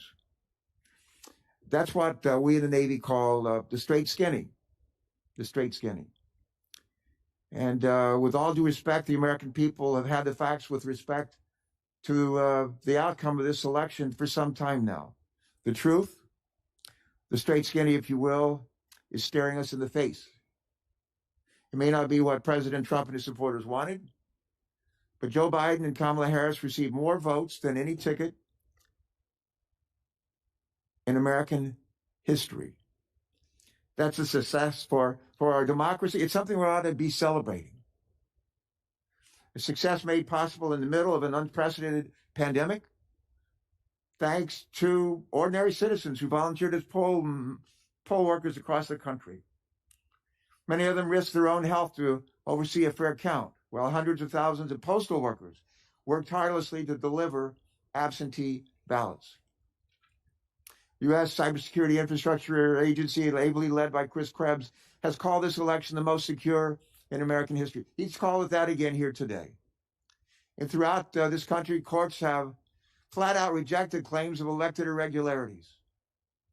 Conservative Trump-appointed judges in state after state have dismissed the Trump campaign's claims, calling them baseless and worse. And let me just cite a couple of examples.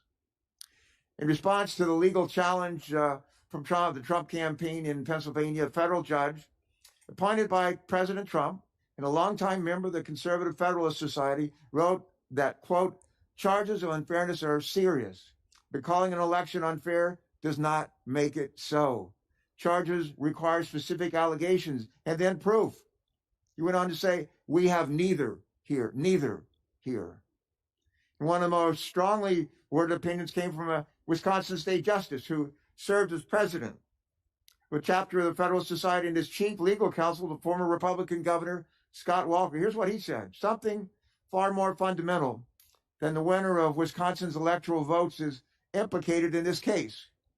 He wrote that in declining to hear a case asking the court to overturn the election results.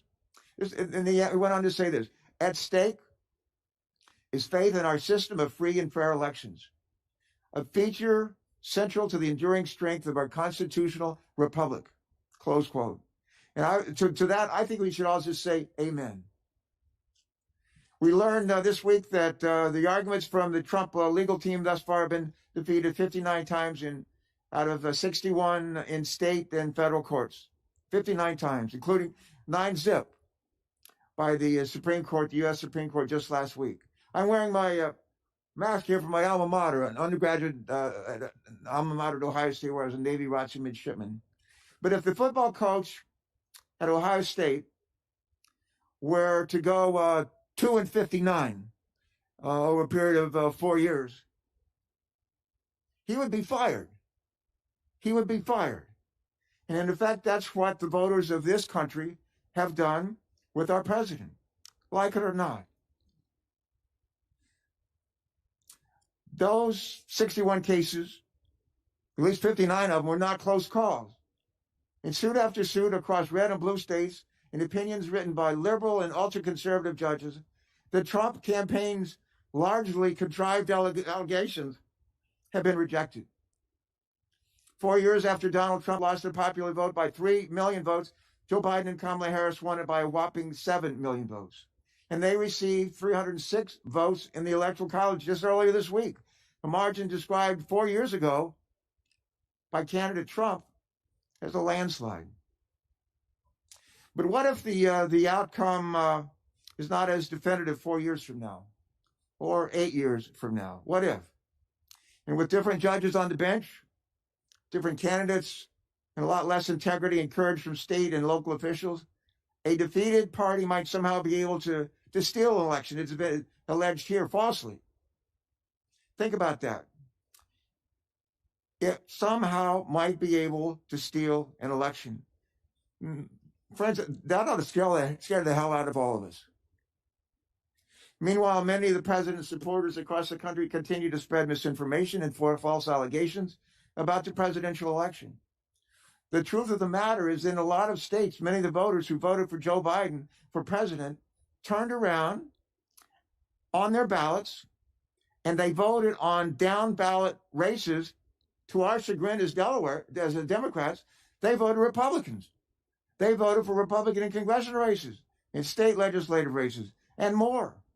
You know what we call that in Delaware? We call it ticket splitting. It's as old as our democracy. It's not a conspiracy. It's plain and simple ticket splitting. We've done it before, and we're going to do it again. Let me go on to say that what we say in this committee and in this body matters. And if we continue to push what the courts have over time overwhelmingly called baseless claims of fraud, we not only risk permanent damage to our democracy, we also become complicit in threats and attacks against election officials and ordinary citizens. In Georgia, nonpartisan election technicians have faced death threats simply for doing their jobs. The Georgia Secretary of State and his family have received death threats. Mr. Krebs, our witness here today, a Trump appointee, has been bombarded with threats ever since an attorney for President Trump's campaign said on national TV, what did he say? He said, Krebs should be taken out at dawn and shot. And just this week, quote, credible threats of violence closed the Michigan state capitol, and electors in Pennsylvania needed law enforcement escorts when they went to cast their votes. This is not the America that our founding fathers dreamed of. This is shameful. Enough already. We have work to do to get America back on track, starting right here in this Congress, in this House. All of us, Democrats and Republicans here in this body, need to do our jobs. And that's just the beginning. There are over 250 million Americans who need to be vaccinated. There are millions of businesses that need a helping hand. Tens of millions of students who need to be back in school getting an education. hundreds of thousands of hospital and nursing workers who just need a break. But it's going to be hard to move forward as a country with dispatch or as a Congress until we accept the clear results of this election and turn the page. In 1787, colleagues, delegates from 13 colonies convened in Philadelphia to debate the future of our country. You know, they disagreed on a lot of things, but they all agreed on this. They didn't want a king. In responding to arguments for the Trump legal team in Wisconsin, a member of the state Supreme Court there echoed these sentiments recently when she said to them, quote, "You want us to overturn this election so that your king can stay in power? That's un-American," close quote. And you know what? She was right. It is un-American. So, Mr. Chairman and colleagues, Mr. Chairman is not sitting here, he's about voting, but when Chairman Johnson, when he became the leader of this committee in 2015, he pledged to run this committee, and I quote, "with a spirit of bipartisan teamwork, respect, integrity, and professionalism." You know, that's been the hallmark of this committee for years, for decades. And those words were reassuring to me. I know they were to our colleagues on this committee, the staffs that we lead. And a few years later, when the chairman and I worked together to introduce and enact the Bipartisan Presidential Transition Improvement Act, he said, and I quote, "The peaceful transition of power from one administration to the next is the hallmark of our democracy," close quote. Those are words we hope and expect to hear from our leaders. Words that appeal to our better angels. Words that unite us, not divide us. And sadly, I fear that today's hearing may not be truly reflective of those words. I hope I'm wrong. But if I'm not, today's hearing could prove deeply disappointing to me and to the 330 million people that we serve across this nation. Let's not disappoint them. And as we continue with this hearing today, I would just say to our chairman, you ask our witness to stand and take an oath to tell the truth. It's only fair for all of us to hold ourselves to the same standard. If our nation's leaders don't embrace the truth in our daily discourse, then we no longer have a democracy that will endure.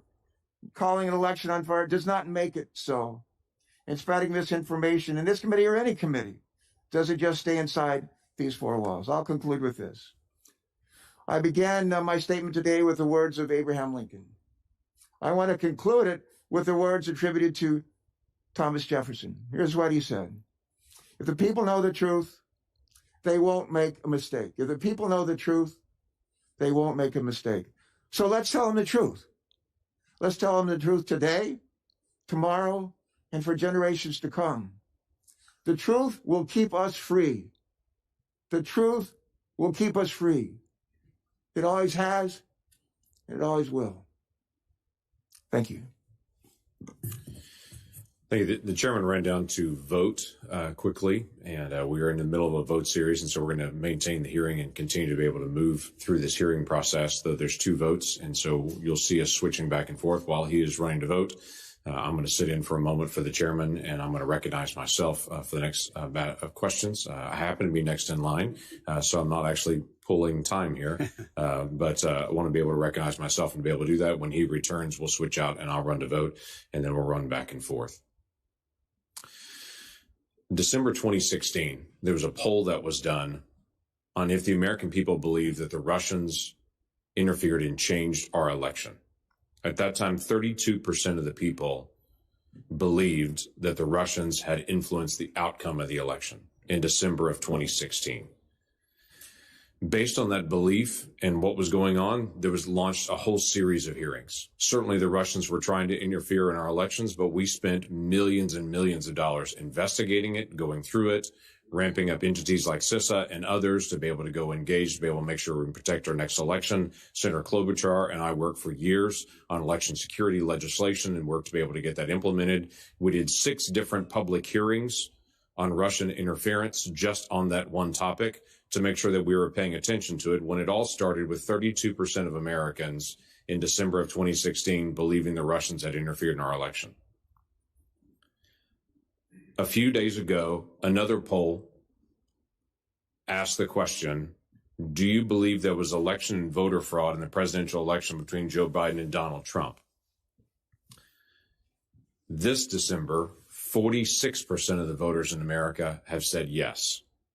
45% saying no. Interestingly enough, Trump voters say there was fraud, 80%. Biden voters also said 16% that they believe that there was voter fraud. The reason I bring that up is we watched what happened in 2016 and what the American people thought and saw, and so we engaged with hearings, we looked at the issues and determined, do things need to change? Much of the work that's gone on the last several years to be able to get paper ballots into states happened because this Congress engaged on an issue where we saw an obvious problem. And so we distributed federal dollars, assistance, and a constant drumbeat to say these states have got to fix the areas where they don't have paper ballots and we have the potential for problems. That was the question. Is there a potential for a problem? The answer was yes, there's a potential, and we ought to fix that. Now, amazingly, after this election, all kinds of issues have come up and said there are potentials for problem, and everyone seems to be saying, move on. The only reason I can think that that would be different was because the election outcomes seem to be different. And one side is now saying, let's just move on and ignore this. In my state on election night, like 27 other states in the country, by that evening, we were counting votes and all absentee ballots had been received. There was much less opportunity for accusations of fraud because all of our ballots were in. Amazingly enough, a week after the election was completed this November, Oklahomans were listening to other states that were saying things like, we don't know how many more ballots there are left to count. We had been done for a week. We and 27 other states had been completed for a week. That gives opportunities for fraud and questions and problems. That's a reasonable question to ask. It's reasonable to be able to ask if people can drift around and gather ballots from other people and do ballot harvesting, and in some states that's legal, does that provide an opportunity for fraud? I think the obvious answer is yes. The obvious answer is if you mail a ballot to everyone in the state, even if they didn't ask for it, does it provide an opportunity for fraud, especially when the state did not first purge or verify those addresses, and they sent thousands of ballots to people that no longer live there?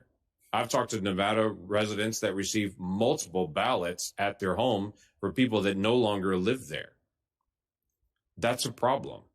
And we should at least admit that's a problem. And for some reason, the other side was very focused on, we've got to fix the potential for problem from 2016.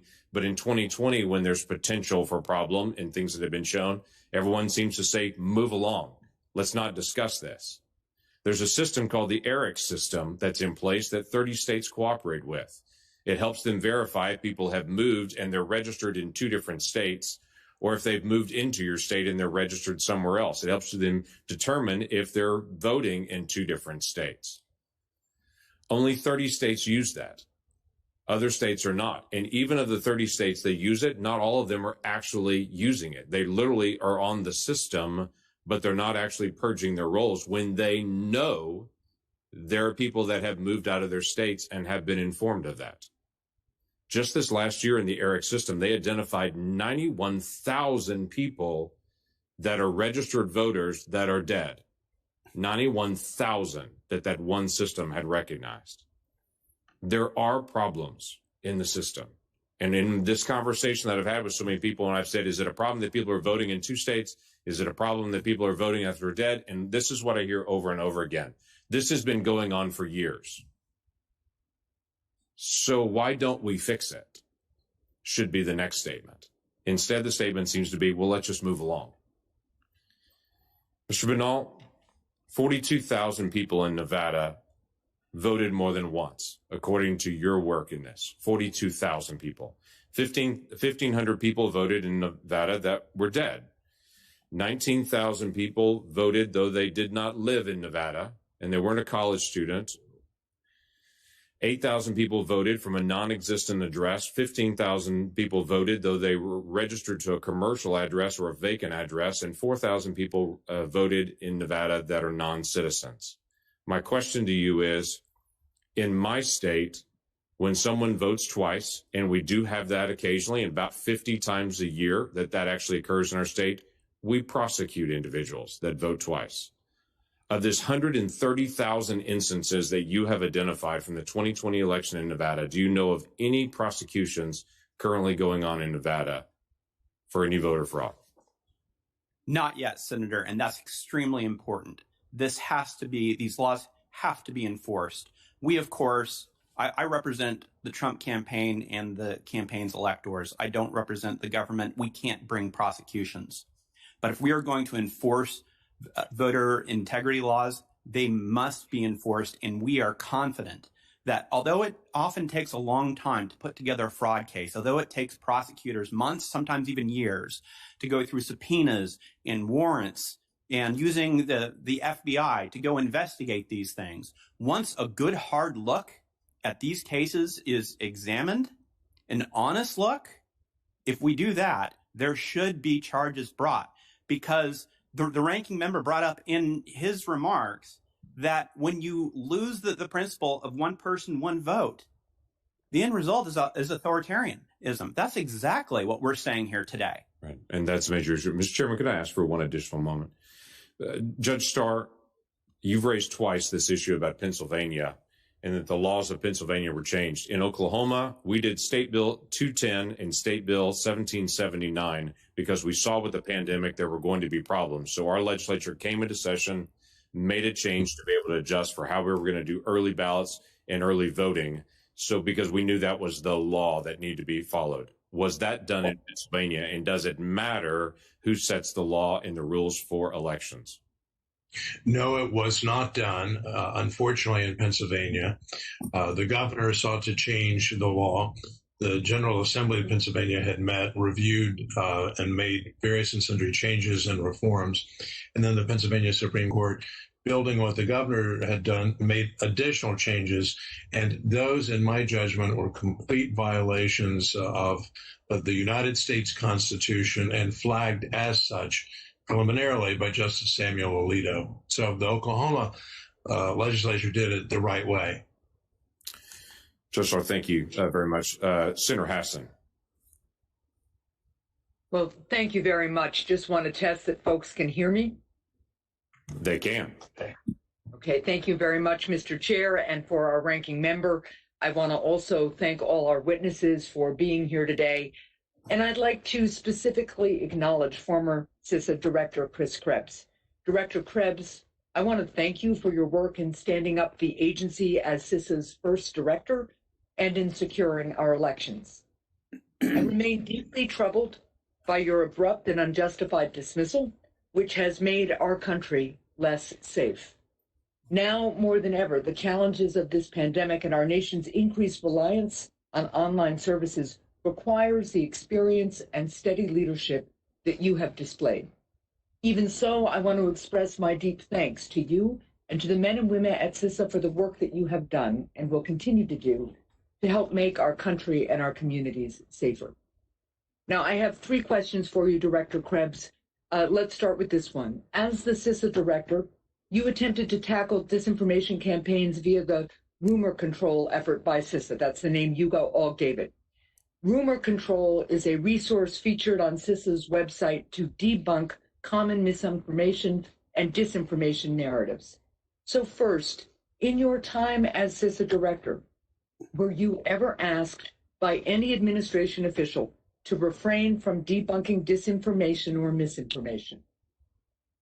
Yes, ma'am. Thank you for the question. I was never directly approached on any rumor control changes or alterations. I understand my staff was. I told them that if anyone had any problems with what was on rumor control, I was the Senate confirmed leader of the agency. Ultimately, I approved content and they would need to come talk to me about that. And I never got that phone call or visit. But you are saying that staff did report to you that there was outreach from officials asking them to make changes? Yes, ma'am.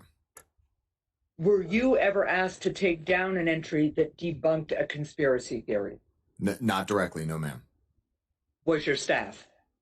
They were asked about some of the content. And again, I reiterated and reinforced that I owned that content. And if anybody had an issue with it, they needed to come talk to me. Was it ever implied that your job was at stake if you didn't ease up on debunking disinformation? I certainly never interpreted any statements or anything along those lines. No, ma'am. Well, I would like to explore with you further, perhaps after this panel, some of what you just said in terms of your staff, but I want to move on to a couple of other things just in the interest of time. Director Krebs, given your experience with tackling disinformation, I want to talk about the post-election disinformation campaign that has been waged. The president and many others have tweeted outlandish claims of massive voter fraud and truly wild conspiracy theories. However, the president's lawyers won't or don't usually bring these same claims when they go into court. When they do, the judges, often conservative or Republican appointed judges, have dismissed them. Director Krebs, given your experience with disinformation campaigns, why do you think there is such a gulf between rhetoric and reality? What's the goal of this disinformation campaign? I think generally that disinformation now, currently, particularly domestically, is being used to create confusion and drive a certain narrative. But our point with rumor control at CISA was about identifying, initially foreign activities, but it became more of a domestic or even uncertain origin. And it was things, again, like Hammer scorecards, some of these claims of malicious algorithms, and they were pretty straightforward to debunk in the early days, but they continue to this day. There's confusion being sown about how election machines are used, how they fit into the process. Even now in Michigan right now with Antrim County, there was a forensics audit done on some of the machines there, and there was a group that released a report. And it's a 22-page report. I looked at it, and others have looked at it. And to me, it implies that those systems are compromised and not dependable, and you can't trust the votes and any other of the machines across the state. So I was a little concerned about that. But I looked at the report, and it claims that there was a 60% error rate in the machines, the election management systems. And so, again, I dug into that, and it makes the claim that then, 68% of the votes cast are therefore not dependable. And I've seen those claims being repeated on social media by the campaign, by the president.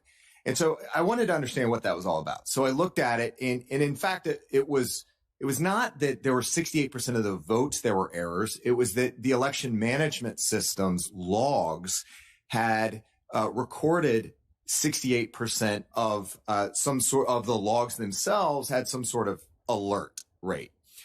And that is being used to spin that machine is not trustworthy. But the problem is the report itself doesn't actually specify any of those errors except for one. And it's on page 19, or actually it's on page 20. And it says, there is no permission to bracket zero bracket. And that is being claimed to mean that somebody tried to get in the machine and wipe the records. And so I looked at that and I said, okay, I don't know if it actually says that. And something jumped out at me, having worked at Microsoft, that these are Windows-based machines. The election management system is a Windows-based machine, and the election management system is coded with a programming language called C#. There is no permission to bracket zero bracket is a placeholder for a parameter.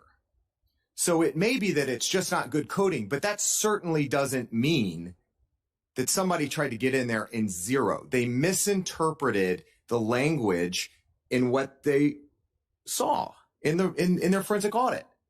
And that's just one example. They misinterpret, and Commissioner Palmer, I'm sure, can talk to us about whether there's a HAVA 90-day safe harbor rule, or which of the VVSGs is applicable to those machines and whether that machine.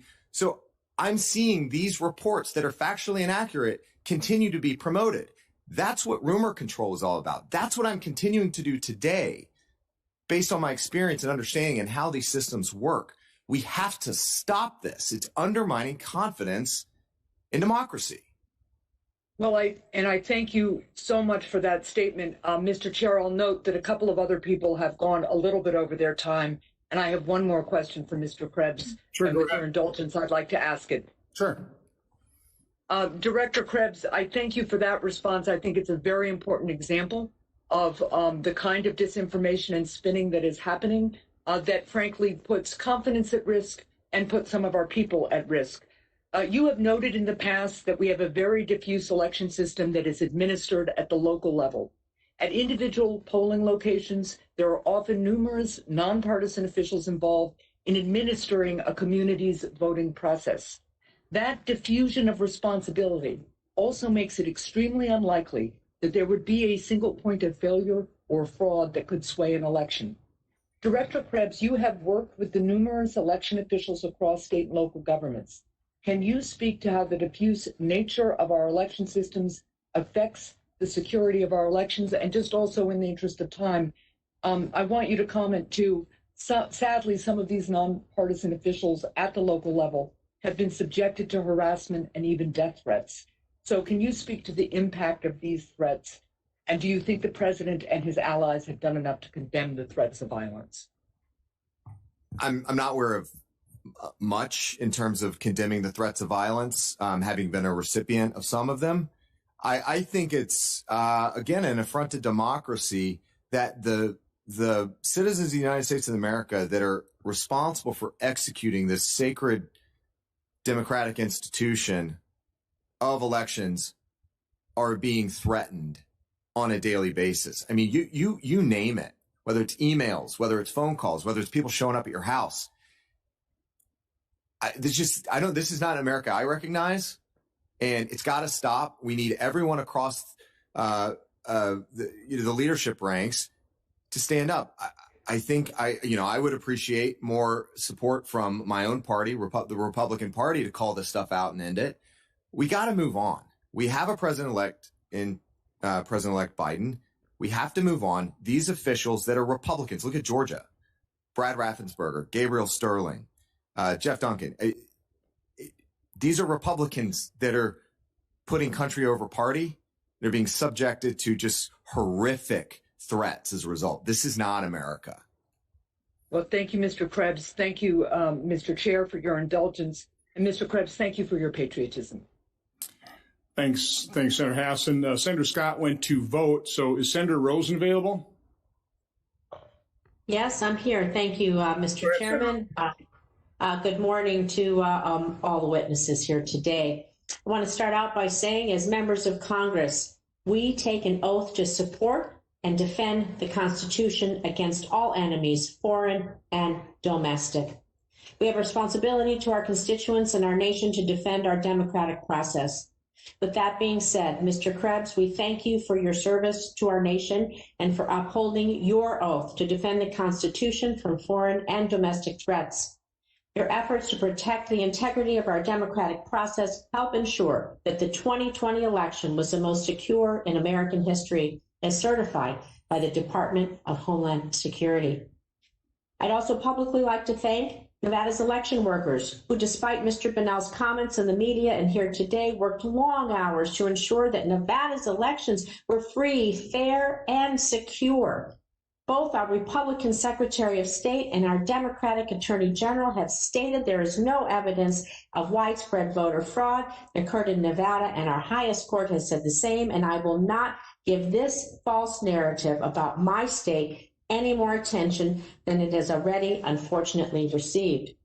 However, we do know that foreign adversaries like Russia have peddled false narratives. September 3rd, the Department of Homeland Security warned that Russia has been spreading disinformation about the integrity of U.S. elections since March. This evidence is alarming. According to ᴪᴜ Group, ahead of the election, Russian media sources like RT and Sputnik were already pushing the narrative that the U.S. would not conduct free and fair elections. Last month, the Election Integrity Partnership found that social media accounts tied to the Russian Internet Research Agency amplified claims of election fraud leading up to the 2020 election. Mr. Krebs, to reiterate, were there any election systems successfully hacked by foreign adversaries in the 2020 election? Ma'am, having been on the job now for 5 weeks or so, based on what I understood when I left, I'm not aware of any voting machine involved in the casting or counting of votes in this election or the certification process that was accessed by a foreign adversary. Thank you. So I want to just emphasize the difference between election interference and influence. So we know our election infrastructure was secure from interference. I want to turn to the issue of foreign influence campaigns. In your view, did adversaries succeed in amplifying the false perception our election process was fraudulent? And really, can you explain how domestic actors amplified foreign disinformation campaigns and how that undermines confidence in our democratic process?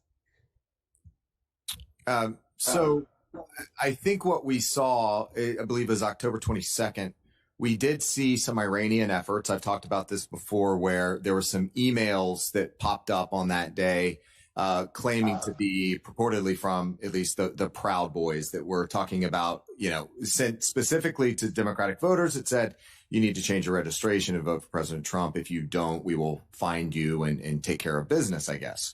The issue there is that ballot secrecy is the law in all 50 states. And so we identified that issue. We isolated it. And then put up a rumor control debunker.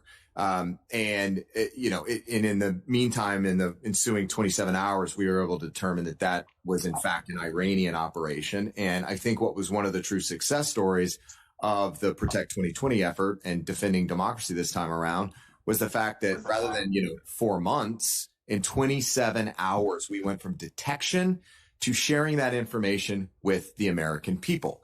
There is one element that doesn't get a lot of play, though, is that prior to making that assessment, following up on my commitment to our partners in the state and local election community, we held a call with the election officials and said, look, this is what we're seeing. You need to know this. And then we went to the public.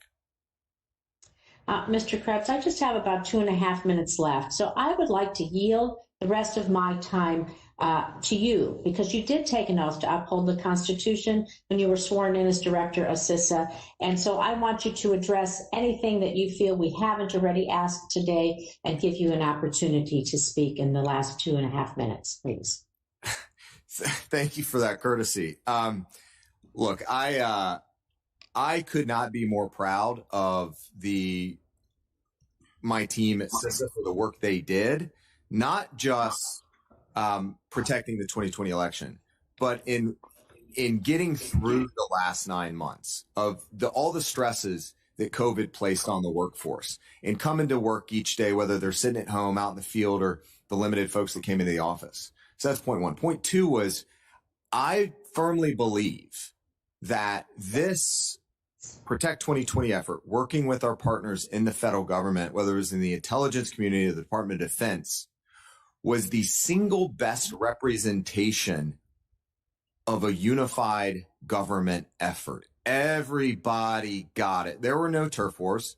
There was no parochialism. Everybody was on the same page. So we were defending democracy. The last thing I'll say is that the real heroes here are the state and local election workers out there across the country, the hundreds of thousands of election workers that risk their lives. And that's not a joke, right? There's a global pandemic. There's COVID spreading across the country. They went to work so that you and I could go vote and cast our decision here, contribute to this process. They had to deal with incredible adversity. And then at the end of it, risking their lives, they get death threats for doing their jobs, for standing up, speaking truth to power, putting country over party. That's got to end. We're going to have to move past this somehow. I've said before that democracy, yeah, we survived this, I think. It was strong enough to survive, but democracy in general is fragile. It requires commitment, follow through on both sides. If a party fails to participate in the process and instead undermines the process, we risk losing that democracy. We have to come back together as a country. Again, I thank you for being here. I thank you for you and your teams around the country for keeping us safe and working so hard in this past election. Thank you. Thank you, Senator Rosen. Senator Scott is not back yet. Senator Portman, are you on WebEx?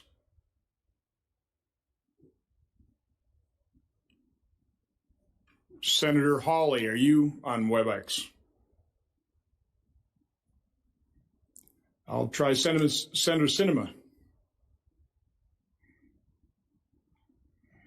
Well, then I'll pick up the slack.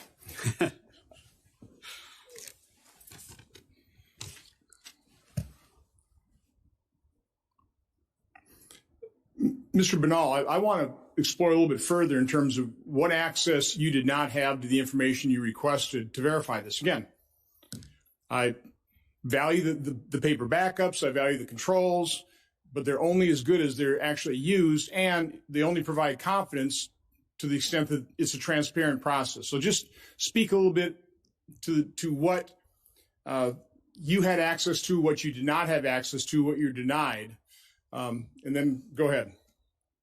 Thank you, Mr. Chairman. The very sad fact is that we were denied access to almost anything meaningful that would allow us to verify. Can you be specific? Absolutely, Senator. Let's talk about the paper backups on the electronic machines. We were denied any access to those except for from one machine in the entire state of Nevada. We were denied that access. That I wish I could have quoted Mr. Krebs when we were fighting our discovery fights at the in Nevada, saying how important it was to get access to these. We couldn't see any paper backups, and on top of that, the printers on the machine were malfunctioning at such a high rate. We doubt that the paper backups were actually giving us anything of use anyhow. So these paper backups that are supposed to provide such transparency, we couldn't use them. We couldn't see them. We couldn't use they provided us zero transparency at all, except in one machine in the entire state of Nevada. Another example is the fact that we were denied any meaningful discovery in the case in order to go and examine the full extent of the voter fraud.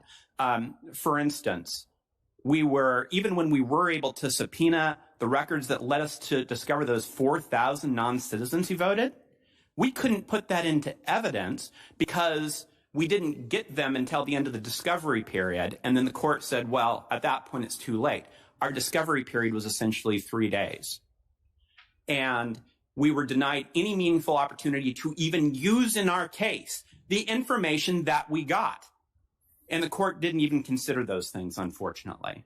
We were denied, we tried to be able to understand the code of these machines, to be able to find out, for instance, as the chairman pointed out, whether machines were hooked up to the internet, whether any of that happened, be able to do a forensic review.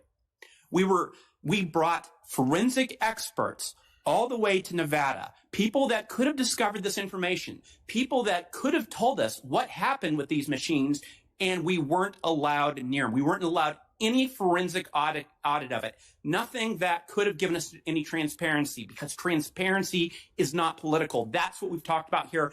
That's what we were denied in Nevada, is any attempt to actually find out what happened.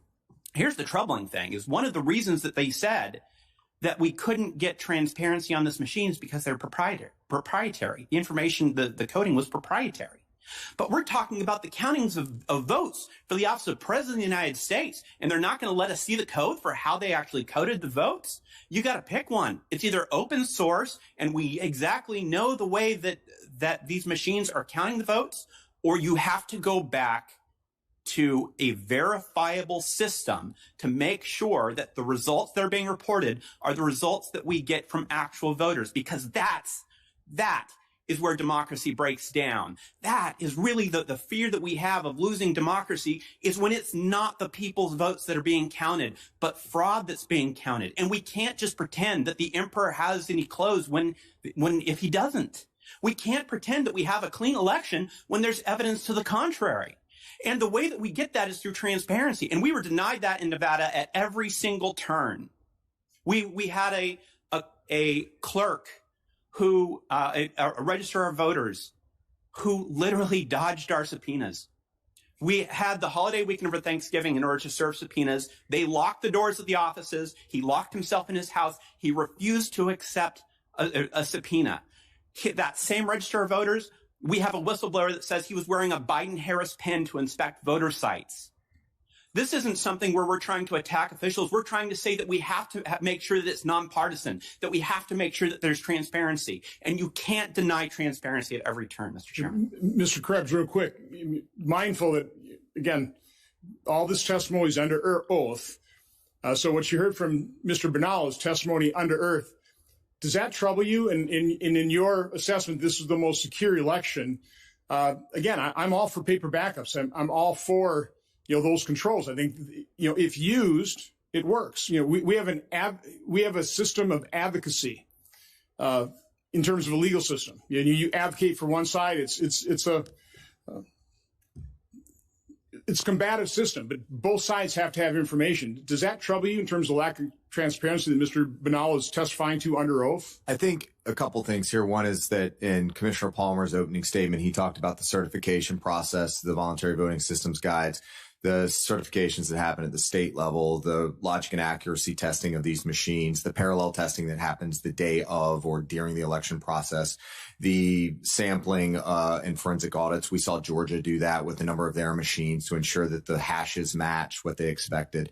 I do think that yes, we need to make sure that working with these vendors that we have the appropriate insight and transparency into the process. Certainly, I think we need to have a conversation on what the appropriate auditing process looks like. I have seen some auditing that is not necessarily up to snuff, so we need to explore that a little bit more fully. But again, if you've we're talking about paper backups, but we're also talking about paper ballots. But again, only if they have. He just said they didn't have access to ballots. Again, I'm not.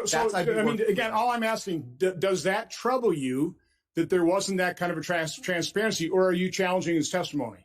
Oh, of course not. So again, this system is, we only have confidence in it if it's completely transparent and somebody who's challenging results has access to the information. The paper ballot backup can have their forensic experts take a look at the computer systems, and that wasn't afforded. I'm just asking, does that concern you? I think that there are multiple controls in place throughout the system. If there's a legal mechanism at the back end that allows for independent third-party auditing. But that's the problem. The legal system didn't allow for the transparency. Okay, you can talk about all these controls up front, but then in the end, where there are affidavits signed and people are making charges, when you can't obtain the evidence to actually try it in court, and your evidence is denied in court, do you understand how that frustrates people? And that's the problem. That's why there's suspicions, because this was not, in so many cases that we've heard about, a transparent process. But with that, I'll turn to Senator Scott. Thank you, Chairman Johnson. And I want to thank Chairman Johnson for taking all the heat for hosting a hearing like this. I think it's the right thing to do to get people to feel comfortable that our elections are free and fair. And if this one wasn't, that the next one will be. This is 2 years ago, I got elected. I won election night by 54,000 votes. And Chuck Schumer sent a lawyer down and basically said, I don't care what the votes are, we're going to win through the courts. And we went through unbelievable number of lawsuits. We had, I think, something like 1,000 lawyers working with us. We went through 2 recounts. And he didn't care what the votes are. Chuck Schumer's goal was to win, and his lawyer was just to win through the courts. It didn't matter what the votes are. It didn't let me come to orientation. And so when I watch this stuff now, I did not remember one Democrat in this entire country say, that's not right. You shouldn't be doing it that way. They were all in on this, and nobody complained. So we've got to figure out how to do this where people feel comfortable. I can tell you, I live in Naples, Florida. Every time I go out, people come up to me and they're frustrated with the unfairness of the system. Now, of course, these are people that wanted Trump to win. They think that he lost unfairly, but they're mad. They're mad that because they hear about what happened in Wisconsin, they hear about what happened in other states, and then they're furious that they think this the whole system's rigged. So one thing I did is in September, I put out a bill called the voter ID. We do absentee ballots, and it actually works in Florida. You have to be a registered voter. Your signatures have to match.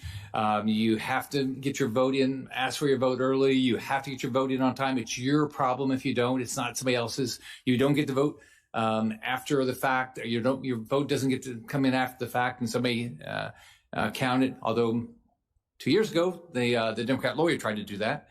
And we know that we get the votes out on time. We did it this time. So it seems to me that if we want people to feel comfortable in this country that these elections are fair, you have to show your ID. You can't be doing same day registration, because how can you tell if somebody is legal, illegal? I mean, how would you know? Do they live in that state? How would you know? You got to let people be able to watch ballots being opened. We had 2 election supervisors that were removed because of what they did in my election. And they were clear. They completely violated the law, and they found and tried to count 95,000 ballots after election night. Not in my favor, of course, in the Democrats' favor. So Judge Starr, what do you think about the need to have local elections? Because I think what Mr. Krebs said is right. One of the reasons why we have good systems here is we don't have a national system. We have a local system. But should we have national standards? Should you have to have ID? Should your signatures have to match? Should you have to be? You can't get registered on the same day that you vote. All the things that we have, like we do in Florida, where you have to get your ballots early and all these things, and you know how many. By the way, you're supposed to announce how many ballots you have that night. You should know, right? They did in my election. And that's how they kept finding it. So, Judge Starr, what do you think about this idea that we have to have some national standards but still have local elections? I think national standards need to be seriously considered in light of these recurring issues. We all have anecdotes. One of my friends, an academic leader in the Commonwealth of Virginia, where I used to live, here's an anecdote. One of his students, a registered voter in Vermont, but she's studying in Virginia, and she receives appropriately an absentee ballot from Vermont, but she receives 4 unsolicited ballots from the Commonwealth of Virginia, where she happens to not be registered to vote, but she's studying. And everyone is hearing these anecdotes, and they're saying, well, aren't there control mechanisms in place? And so the issue of decentralization is you will continue to have these varieties and vagaries unless and until there is some enormous reforms in state government, or then Congress using its powers under Article 2, under Article 1 in this particular instance, says we need to step in and have regulations to ensure integrity. And a signature requirement is one of the bases. I like to say, Senator Scott, you've got to show ID if you want to check into a hotel or get through some TSA security. So don't we want to have those kinds of safeguards just to ensure, yes, this is going to be an honest election, which I think is we are all asking for. So, Mr. Trubus and Mr. Banal, if we had done some of these things and they'd been enforced in your states, would people feel comfortable that there was a fair election? Senator Scott, I think it would absolutely go miles to make sure that people were confident in the results of the election if we put in simple methods to make sure that the people who vote are who they purport to be, that one person only gets one vote, that the way that the ballots are counted leads to an accurate total. These things shouldn't be partisan. These things should be exactly what we do to protect our republic and make it so that people know that the results are accurate. Because otherwise, you end up where we are today. Senator, one of the fascinating things about Wisconsin is, as I said, we have a long history of real transparency in our process, in our recount process, in all of our processes. So it's particularly odd here. And several of the justices on our court this last week called what the Democrats had done in the majority of the court, in the Supreme Court, as absurd and bizarre. And the reason they referred to it that way is they said, the issue here is what confidence do people have in the election process? So if that's what we hear, and I've heard that, I've been hearing that all day here, confidence in the election process. Well, then why, when everything is teed up? I mean, I'm a former judge. My co-counsel is a former president of the state bar. We had teed up everything. We absolutely, you knew the names, addresses, wards. You had exact records. And what the Biden campaign did not want the court to do is to actually address the substantive question. That's the holding of the court. We won't address the substantive question. And the Chief Justice, I mean, it's a great frustration in the Chief Justice when she said, 4 members of this court throw the cloak of latches over numerous problems that will be repeated again and again until this court has the courage to correct them. Candidly, it was all Democrat talking points. I mean, they just make the same thing. I heard something about Justice Karofsky's comment. It was just a talking point. And I guess the frustration you hear from those of us who are serious lawyers, who have taken this seriously, is that when we pose these matters to courts, we expect them to address them. When they don't, it undermines the integrity of our system. That's what's going on here. The frustration that you hear, even in good Democrat circles, is if the courts don't address these, who's going to? Aren't they the ultimate arbiters? There's no dispute that the election would have turned out differently in Wisconsin if, according to our allegations and according to our proofs, the court accepted those, that the election result would be different. But instead of addressing the substantive claims, the Biden campaign argues, don't talk about them. Don't address them. And that's why I thanked Senator Johnson when he first called and asked if I would talk, because if you don't inquire here in the Senate, and as Ken Starr said a minute ago, if you don't do this inquiry, there really isn't going to be any analysis, and there isn't going to be an opportunity to get the very integrity that we all want. I mean, as I said, as a former judge, and this is a serious matter to me, and no one suggested at any point in the process that the allegations in Wisconsin are anything but serious and substantive and documented. And yet a court takes the Biden line and says, we're just not going to talk about it. That's just wrong. And that's the reason, one of the reasons people don't trust this outcome. Yeah. In Florida, we have a lot of people that moved from South America. And so a lot of them have said to me, how is this different than what Maduro's doing? Right? So, and part of it is, people don't have enough information, but it's so simplistic when you hear about people that are dead that are vote, people that don't live in the state to vote, and you hear all these things, and there's no recourse. So we've got to figure this out. We got to be able to prevent this from, I don't know if anything will happen with this election, but clearly we can't let this go on for the next election. Certainly. Thank you, Chairman. Thank you, Senator Scott, and I completely agree. You have to air these. You have to have the information. This is not a dangerous hearing. This is an incredibly important and crucial hearing. But thank you for participating in it. Senator Portman, are you available by WebEx? I am, Mr. Chairman. Thank you. I've been moving around the Capitol as we've had to vote, but I was at the hearing earlier, and I appreciate the witnesses and all the information we've received. And, as I look at this issue and even watch some of the back and forth today between our colleagues, it seems to me that pulling this out of politics a little bit and having a bipartisan group that is more independent look at the issue is a good idea, in part because most of us don't believe that this ought to be something that the federal government usurps from the states. In fact, we believe that the Constitution got it right, and that generally speaking, it's better to have the states handle this. But there are obviously many disparities between how the states do it. So there was discussion earlier, I think it was of the Carter-Baker Commission. I would ask you, Mr. Starr, is this time for us to establish a commission?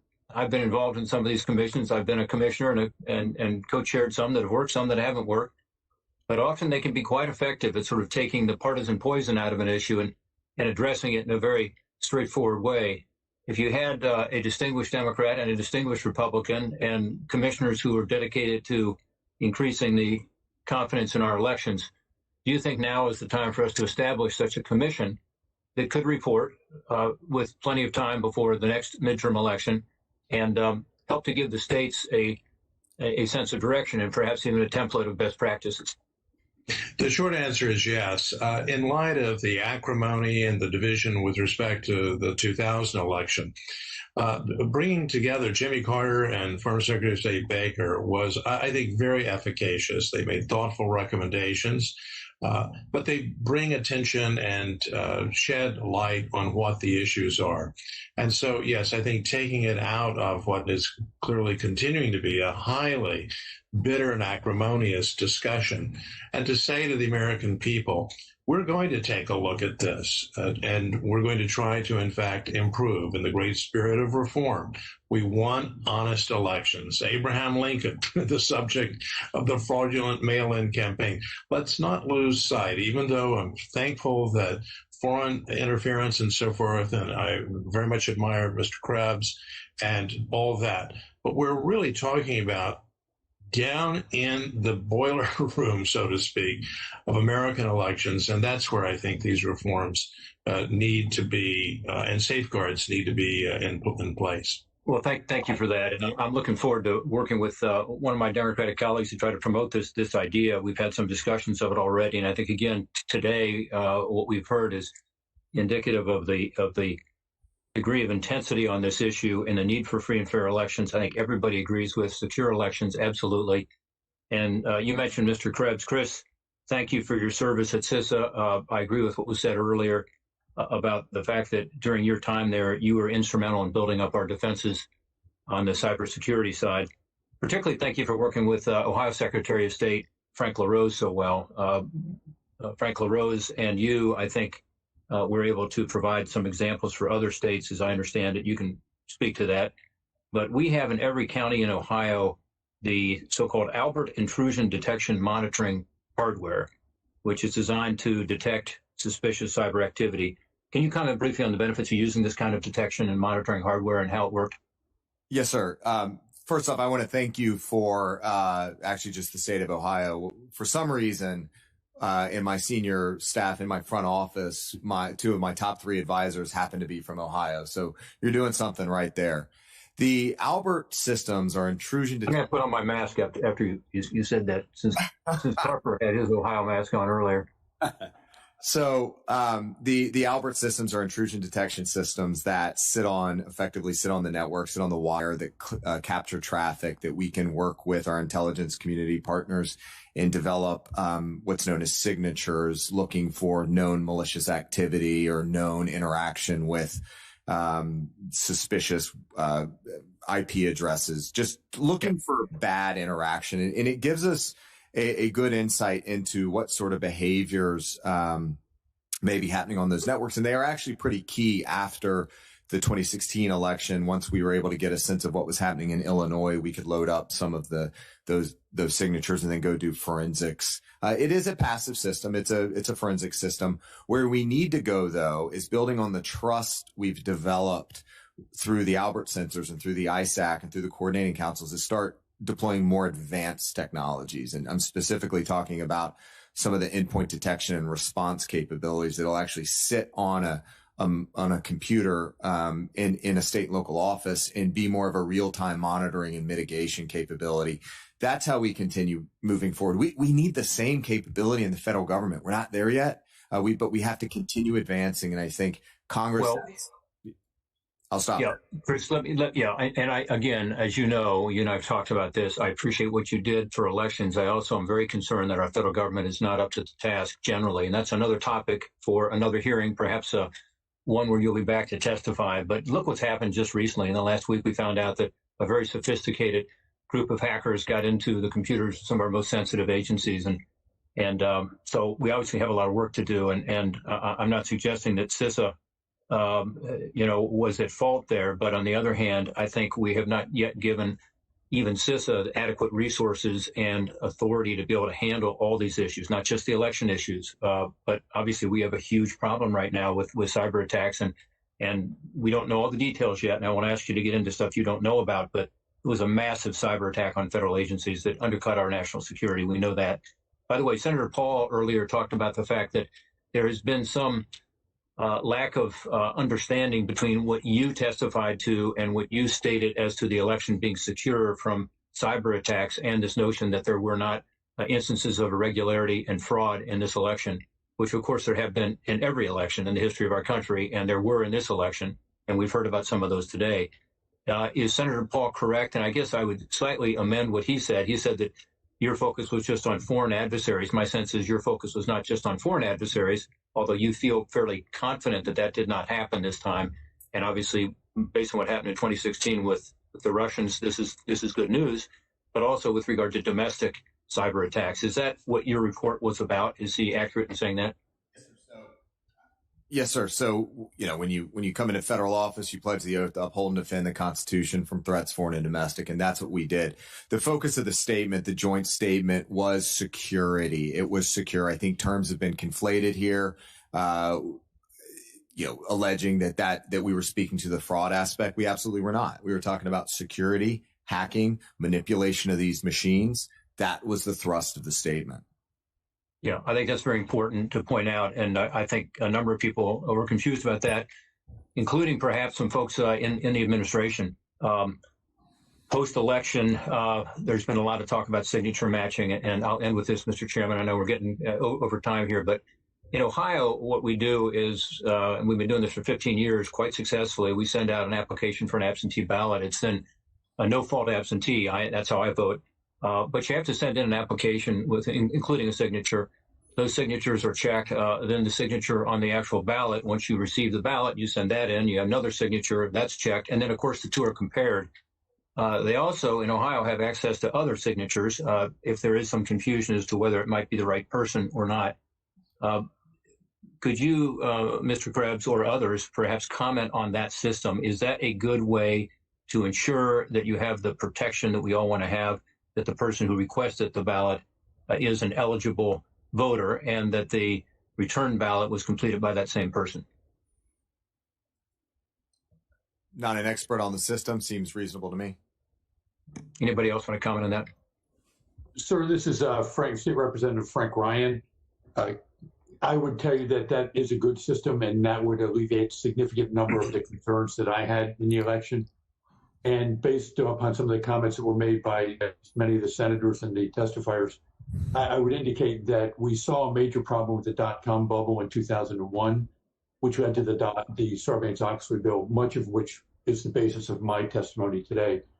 Then in 2008 and 2009, we had the crisis that happened in the banking industry with the no documentation loans. We saw how that worked. That led to the Dodd-Frank bill.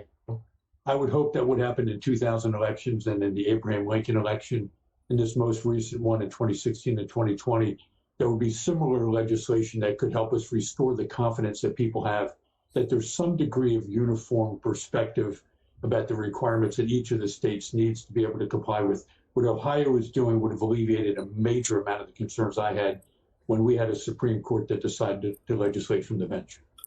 And Mr. Chairman, if I may say just a word, and that is, I think what Senator Portman, you have identified is a best practice.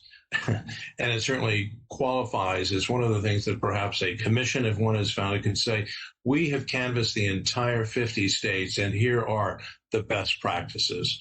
The recommendations could be based on experience as opposed to simply theoretical constructs. Let's just see what has worked in the various states with reputations for honesty and integrity. Yeah, that would be the objective. Thank you, Mr. Darn. Thank you, Mr. Chairman, for your indulgence.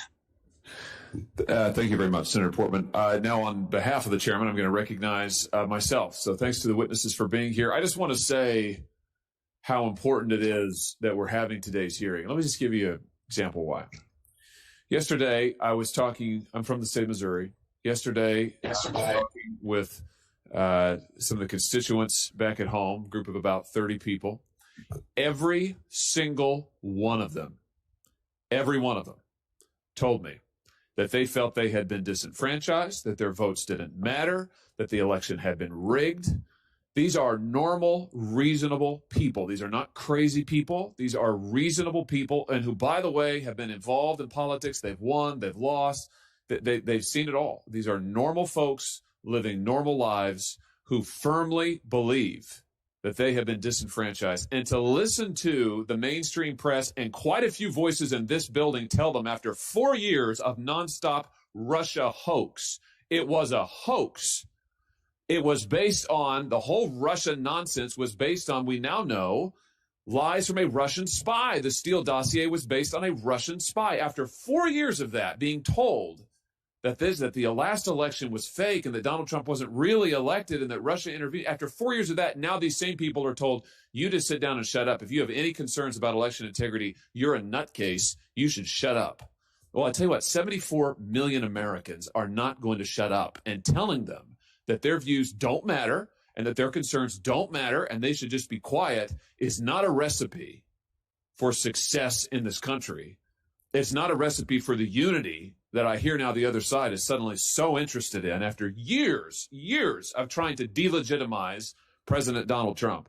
So suffice it to say, I'm not too keen on lectures about how Missourians and others who voted for President Trump and now have some concerns about fraud, about integrity, about compliance with the law should just be quiet, and that they are somehow not patriotic if they raise these questions. I mean, it's absolutely unbelievable. Let me talk about the First Amendment. Judge Starr, I want to begin with you, because I know that you have spent much of your life as a litigator defending the First Amendment. Have you ever seen anything like we saw in the closing days of the election, when you had the biggest corporations in the history of this country, the most powerful corporations in the world, Facebook, Twitter, working with the Democrat campaign to suppress legitimate reporting on Hunter Biden, who we now know is under federal investigation for criminal wire fraud, tax evasion, other things? Have you ever seen anything in your career like that, Judge Starr, where we have these giant corporate conglomerates censoring and suppressing news directly bearing on an election weeks beforehand, and doing it apparently in conjunction with one of the major political parties? Have you ever seen anything like that? No, I think we live in a new age, and we need to go back to great lessons from constitutional law, as you well know, Senator Hawley, and Justice William Brennan, an icon of the Warren Court, saying that our democracy is based upon robust and uninhibited debate. And Justice Oliver Wendell Holmes saying, let's test things in the marketplace of ideas. You can't test ideas and theories unless you allow the marketplace of information communication to flourish. Well said. I agree with that 100%. And, you know, it's an extraordinary thing not to be able to get. I've had Jack Dorsey, Mark Zuckerberg under oath. We've asked them, did you coordinate with the Democrat campaign? How was it that within minutes of this story breaking, that both of those major corporate giants decided that they would suppress this story, and exactly what the Biden campaign wanted them to do? They won't answer questions. I've asked the FEC to determine whether or not this was an illegal campaign contribution on the part of these corporate entities. And I just can't fathom why anybody who cares about free speech in this country would be fine with these mega corporations controlling what people can and cannot say and trying to intervene in a presidential election. Let me ask you, Judge Starr, about something else. Let's talk a little bit about mail-in balloting. In your written testimony, you discussed the findings of the Carter-Baker Commission. You've mentioned that again here today. That commission commented on the use of mail-in ballots after the 2000 election. Can you tell us a little bit about that commission's finding on mail-in ballots, as you recall it, and talk about some of the warnings that commission put into place? Yes, the commission was referring to absentee ballots, but of course, in light of what has happened in this presidential election, we're now talking about the unprecedented use of mail-in ballots. And their concern and their warning of former President Carter and Secretary of State Baker is that this is a mechanism or a platform for fraud and abuse. Be careful about it. Have safeguards in place. And I think that's at the bottom what some of these concerns are. How did dead people vote, accepting that allegation from Nevada? It is because of inadequate safeguards. The dead person didn't walk into the into the voting booth and vote. Someone voted for him or her. We have to have those safeguards in place, and that's what the commission was saying and issuing that fervent warning that it may get worse in a deeply divided country. In 26 states, as I understand it, when it comes to mail-in voting, Judge, 26 states now in this country allow third-party ballot harvesting of mail-in votes. That's where you can pay a third party to go distribute the ballots. And you can't do this in my home state of Missouri because we have control similar to those in Ohio that Senator Portman was talking about. But in other states, 26 states, you can pay a third party to go distribute the ballots. You can pay a third party to pick up the ballots. There's no chain of custody there. There's no verification. This seems to me an invitation to fraud and abuse. I've introduced legislation to end third-party ballot harvesting nationwide, to make it illegal nationwide. Would you agree, Judge Starr, that looking at something like third-party ballot harvesting is a common sense approach? By the way, some House Democrats even have endorsed this approach. Would you agree with me that that's a common sense place to start when we think about preventing fraud and addressing it in our elections? Yes, because the opportunity for fraud and abuse is so rife and omnipresent with that kind of, if I may now call it that, worst practice. So many states have best practices. We heard from Senator Portman about Ohio. Other states have these safeguards in place. Let's put safeguards in place, but one of them is let's eliminate practices that are so prone to fraud and abuse. And I think that's just the very beginning of what we should do. We should also make sure that poll watchers from both parties can be present at all times, that there are eyes on ballots, cameras on ballots at all times, that there's signature verification requirements that are mandatory, that there's mandatory reporting requirements about where we are in the count, where the states are, so the states just can't go dark for days at a time. All of this stuff ought to be common sense. There is no reason we should just shrug our shoulders and say, well, fraud happens all the time, no big deal. It is a big deal. It's a very big deal. And for millions and millions of Americans in this election, it's a very, very big deal indeed. Thank you, Mr. Chairman.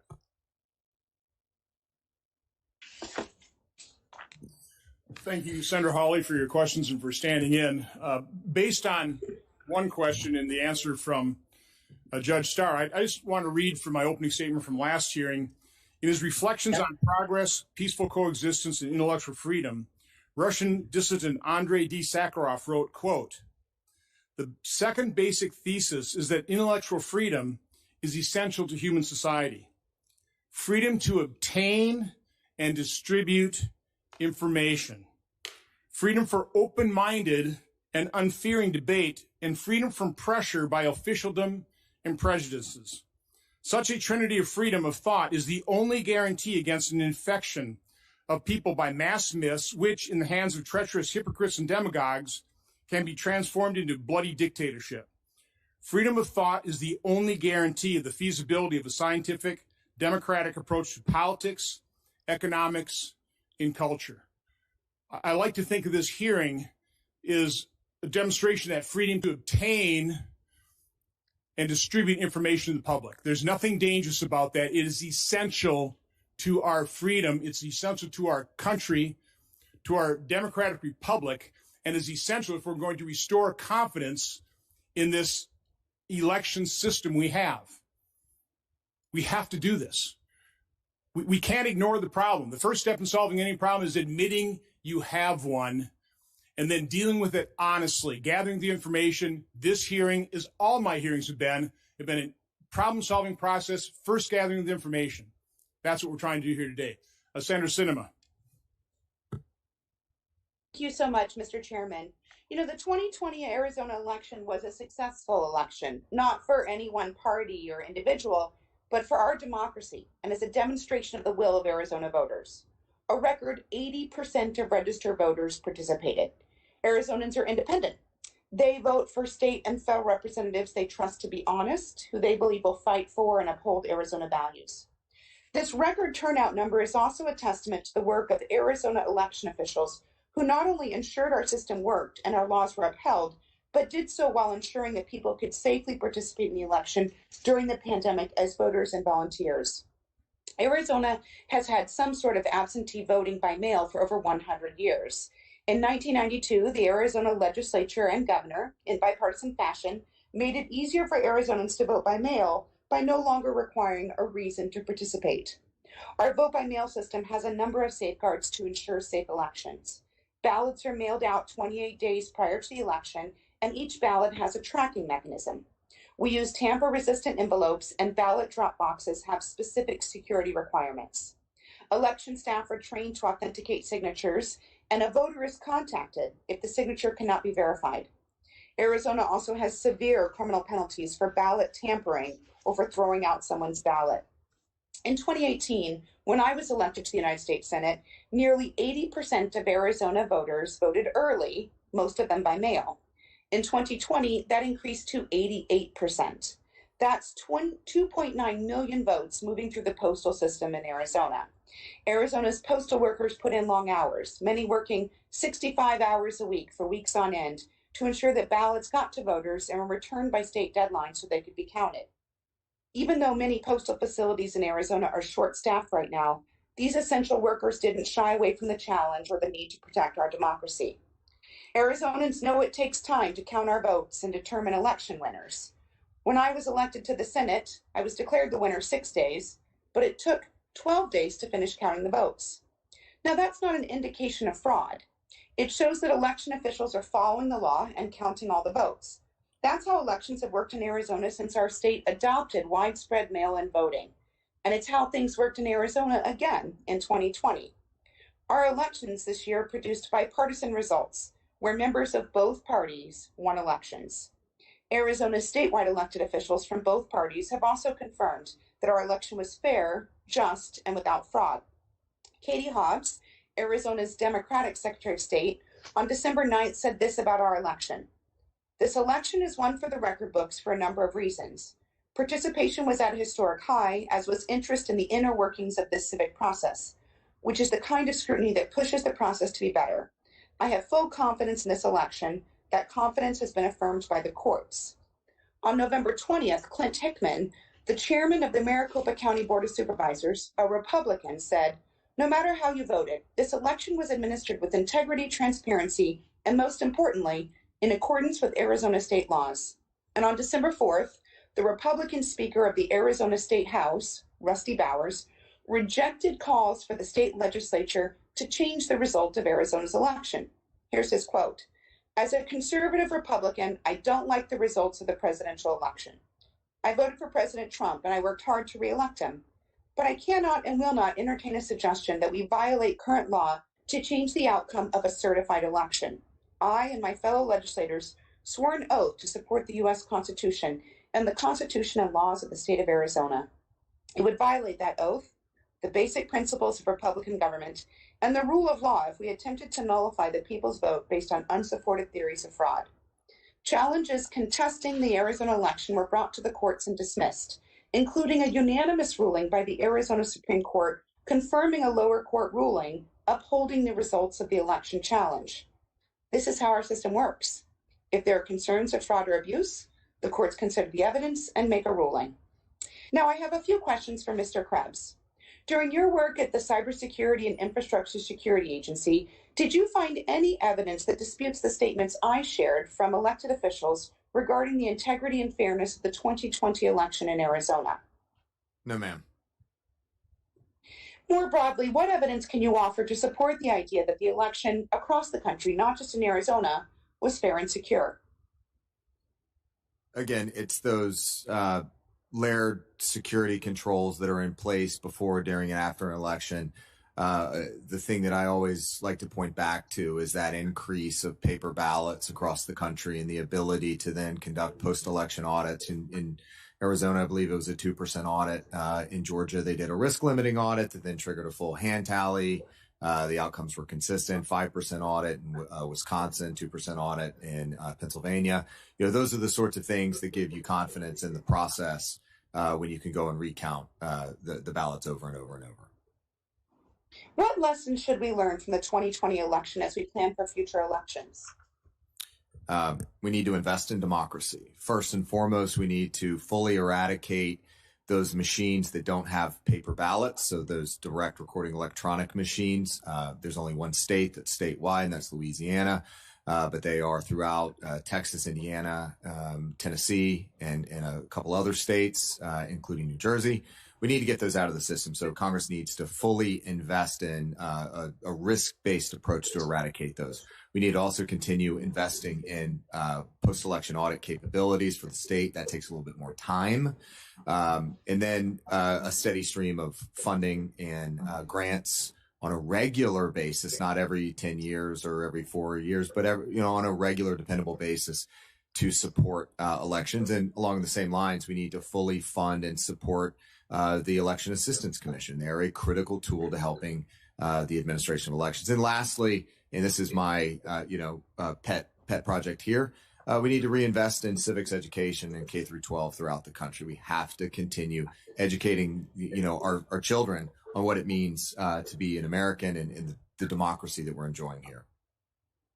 Thank you. And my last question. Early in this election cycle, CISA and the FBI highlighted the potential threat that foreign elements could pose to the U.S. election system through disinformation campaigns. Looking back, did the U.S. do enough to prepare for this threat from both foreign and domestic actors? Ma'am, we had the distinct advantage this time around of having about 3.5 to 4 years to prepare for this election. And that's in comparison to the prior administration. They only had about 4 months. We had 4 years.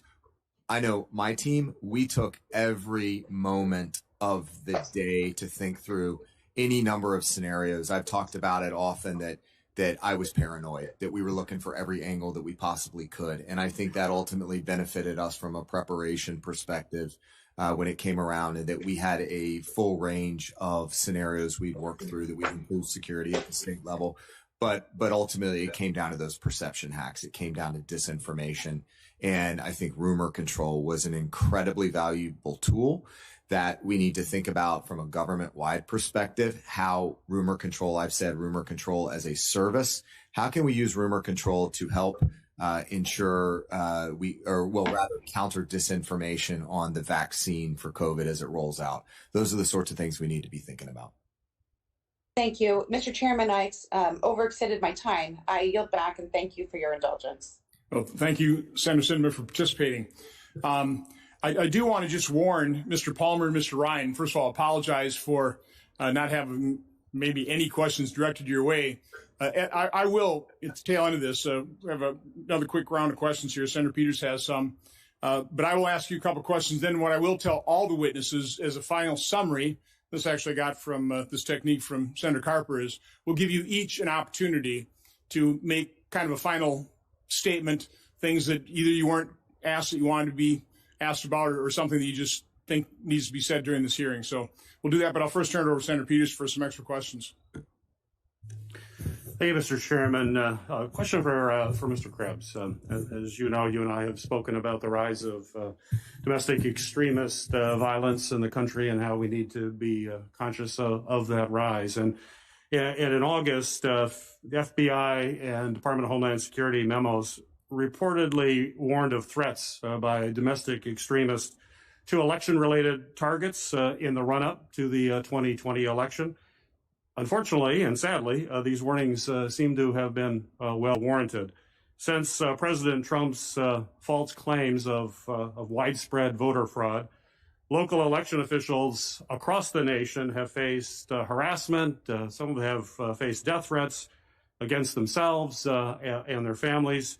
In Michigan, our Secretary of State had protesters surround her home while she was decorating it with her young child to get ready for Christmas. According to local law enforcement, many of those folks were armed.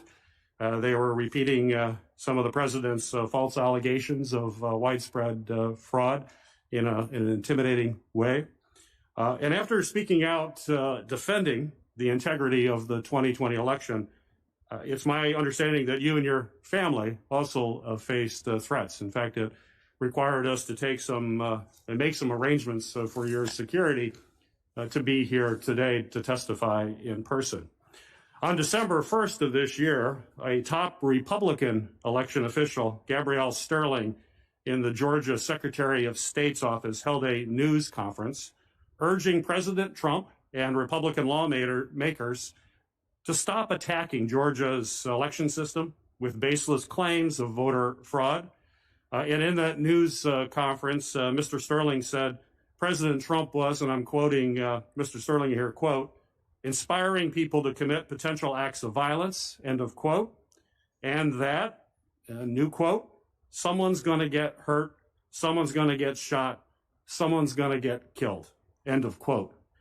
Now, we saw a similar dangerous trend earlier this year when election officials questioned COVID public health safety protocols and also fueled extremists, including in my home state, extremists that targeted the governor of the state of Michigan. So my question for you, Mr. Krebs, particularly given the fact that you've faced some of this, do you believe Mr. Sterling's statements are overstated, or that unfortunately that real world violence stemming from dangerous claims can indeed be a realistic concern that we should be conscious of? Absolutely. He himself received a number of threats, and he has continued to receive threats, as I understand it. Secretary Raffensperger down there has. I've continued to receive threats. And I think, and it's not just the heads of, the principal level people, the directors of the offices. He was having IT contractors that were receiving death threats. We're seeing stoking of fires that is completely unnecessary with claims that are, I'm not even talking about some of the court cases. I'm talking about in my case and in many of our cases is these fanciful claims of dead dictators and computer algorithms, and we're debunking them because they're nonsense, and we've said that from the beginning. But they've taken root, and some people just don't want to hear how these systems actually work and what's actually capable across these systems. And most importantly, I'm gonna say it again. The paper ballots. It's those measure the root of trust in the process that can dispense with these claims. Even if these algorithms were there, they didn't work, but they're probably not there. So we've got to move past this. In these cases of threats, they need to be prosecuted. People need to, be held accountable for these the claims they're making. Yeah, and just the last question, and we've spoke about this earlier, that if you look at the fact that we were able to conduct this election in a fair way during the middle of a pandemic, which is an extraordinary time to try to conduct fair elections and do it as efficiently as possible, and the fact that you have thousands of election officials and volunteers that are working. I think of the men and women who went to the polling places to process voting, did it with concerns about their health, people who went to vote or for their health, or folks who chose to vote absentee in order to minimize the risk to their families, to the health of their families. This is really, in my mind, a time to celebrate a very successful election that was done fairly, and it was done in the midst of an extraordinary time that we're living in. And it's the result of folks in CISA, your folks, others with Homeland Security, folks with the FBI and others. Would you just comment on that as to how we should look at what we just went through? And that doesn't mean that we shouldn't be looking at ways to improve the system, to make sure that we minimize clerical errors, to make sure that if there are isolated incidents of fraud, that they're dealt with and they're caught. But we should be also celebrating what just was pulled off in this country, which is an example of how a democratic system can work efficiently, fairly, and even do it under extraordinary pressure. I absolutely agree with the earlier conversation about the need for a national conversation about how to improve trust in the elections. I think, things I've even recommended about eliminating the DREs and having more audits available after the election. And that's going to require, again, that policy conversation. It's going to require investing in democracy. But we do need to recognize the fact that this was a historic election. We had 100 million voters by November 3rd. That shows that people wanted to get out there and vote. They wanted to participate in this process. And all along, we have hundreds of thousands of election workers out there that, as you've pointed out, as I said in my opening statement, that risked their lives in a global pandemic to make sure that we could all get out there and vote. So we need to support them. I have significant concerns that the targeted violence against these election workers is going to have a chilling effect on turnout of election workers in the future. If there's no election workers, it's really hard to do an election. So we need to think about that and how to counter that going forward. Thank you. Thanks, Senator Peters. Now, this is a number of times we've talked about threat and violence against election workers, which obviously nobody on this committee condones at all.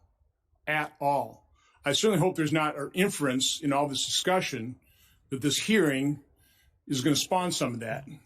Anybody listening to this hearing, do not engage in that. Okay, I wish Senator Paul were actually here to talk about his scrape with threats and violence in the political realm. They're in a terrible position in this country where you have this level of threat across the political spectrum. Nobody should condone it. Certainly not this committee, certainly not this chairman. But that's what I think this hearing is about, is to provide the information, talk honestly about it. Take a look at allegations. If they can be explained, take them off the table. There's plenty that as we were doing our preparation for this hearing, we were able to take off the table. But that's what this is about. This is about information, obtaining it, the freedom to obtain it and disseminate it. Information. With that, I'll turn it over to Senator Carper. Thanks, Mr. Chairman. And again, our thanks to our witnesses. You've been patient, been here for a long time. Those of you that are here personally and those that are connected from afar. I mentioned earlier, I'd gone to Ohio State. Fortunately, nobody in my family ever graduated from college. I won this Navy ROTC scholarship. I got to go to college. And the person in my family, I think, to graduate from college. And when I got to Ohio State, I found out there's a little town just north of Columbus called Delaware. And so my 4 years at Ohio State, I'm thinking of Delaware. I'm thinking, it's a little town just north of Columbus. And then I found out later on it's a state. And when I finished up my active duty at the end of the Vietnam War and moved from California to Delaware to get an MBA, I learned it on December 7th, 1787. December 7th, 1787. Delaware became the first colony to ratify the Constitution. And then 12 others followed suit, and we ended up with a country that prevails to this day. I'm a little bit of a student of history. I know we all are, but one of the things I learned about the framers, the Constitutional Convention up in Philadelphia, just north of where my wife and I live, our family lived just north of Wilmington, is they disagreed on a bunch of stuff. They disagreed on about probably the hardest thing for them to agree on, as it turns out, was should there be a judiciary? Article 2, I think it is, but should there be a judiciary? And if so, who's going to pick the judges? And they argued and argued for days, weeks, trying to figure it out. And somebody came up with the idea and finally said, it shouldn't just be the Senate, it shouldn't just be the House. It ought to be the president to appoint with the advice and consent of the Senate. And so they voted on it, and they voted it down. And they, whenever they run into an impasse up in Philadelphia, they would bring in faith leaders to come in and pray for wisdom for our framers. And they did that again. And they debated some more for days. And finally, somebody said, why don't we just go back to that earlier idea and vote on it again? And they did. And they adopted a clause that says the president shall nominate with the advice and consent of the Senate those who will serve lifetime terms. Right, extraordinary. As our judges. Is it a perfect solution? No. We've been wrestling for 200 some years, figuring out what is the advice and consent of the Senate. What's that really mean? And we just in recent months, we've been wrestling again with that. But it's an imperfect solution to a very real challenge. And that is that we're going to have disagreements and we're going to have disputes that need to be resolved. We need some. This is before I was talking about football earlier. In baseball, they call balls and strikes. But the framers, they didn't have baseball to talk about, but they knew they needed somebody to call balls and strikes and to have a system that most people say, well, that's fair and reasonable. Well, we've needed folks judges, federal judges and others, to be able to call balls and strikes. In all these litigation, 61 instances around the country. 61. And they've done that. And some people like the results, and other people don't. And I think what I want to 2 points to make in closing is before I have to go to another meeting. But one of those is at some point in time, we have to say enough's enough. It's time to turn the page, and let's get about our nation's work. Here this week, and we're just voting on the floor, and people are talking to me about negotiations going on this COVID package, on digesting climate change and ways that create jobs, all kind of stuff that's in play. Literally right now, it's an exciting time to be in the Senate, and I'm encouraged by that. The other thing I'd say, in the Navy, I was a naval flight officer, later a P-3 aircraft mission commander for a long time, active in reserve, but in naval aviation, especially in P-3 community, you have a job in the airplane on the crew, you have a job on the ground. And for a while, my job was, I was a squadron's air intelligence officer when we were in Southeast Asia. And so I have a huge respect for intelligence agencies, and we got a bunch of them, and really good ones. One of our friends, one of our former colleagues, was a former senator from Indiana, and he ended up as a DNI, Director of National Intelligence, and a good friend of, I think, all of us. And Dan, I talked to him when he stepped down as head of DNI, and I asked him, I said, just talk to me as a friend and off the record. And I guess I'm going on the record, but I said, are you convinced that the Republicans, are you convinced that the Russians were involved in trying to put their hands or fingers on the scales on the presidential elections in 2016? He said, without a doubt they were.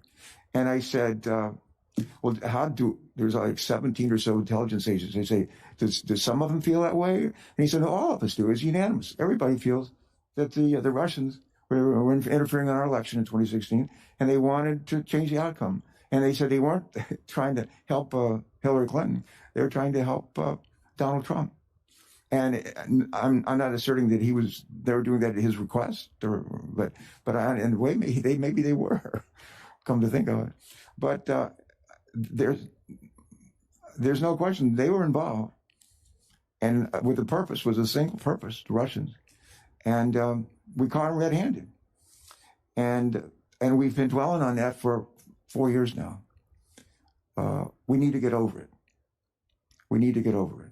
I respect enormously the work of our intelligence agencies. I think we all do, but we need to put that in the pandemic. We need to put that in our rearview mirror. And if we're ever going to put this pandemic in the rearview mirror, we got to figure out how to provide vaccinations timely, promptly, correctly to about 250 million Americans. If we don't vaccinate kids under the age of 7, there's 250 million Americans. We got to get vaccinated not once, but twice in the right sequence. Good record keeping. Got to convince about 30% of people in this country that it's safe to do this. We have to set an example for that. We got a lot of work to do. If we do that, we'll be on our way coming out of this recession and on our way to better days ahead for our country and for the people who are really counting on us. So I'd ask us to keep our eye on the ball. Well, let me close with, Mr. Chairman, if I could.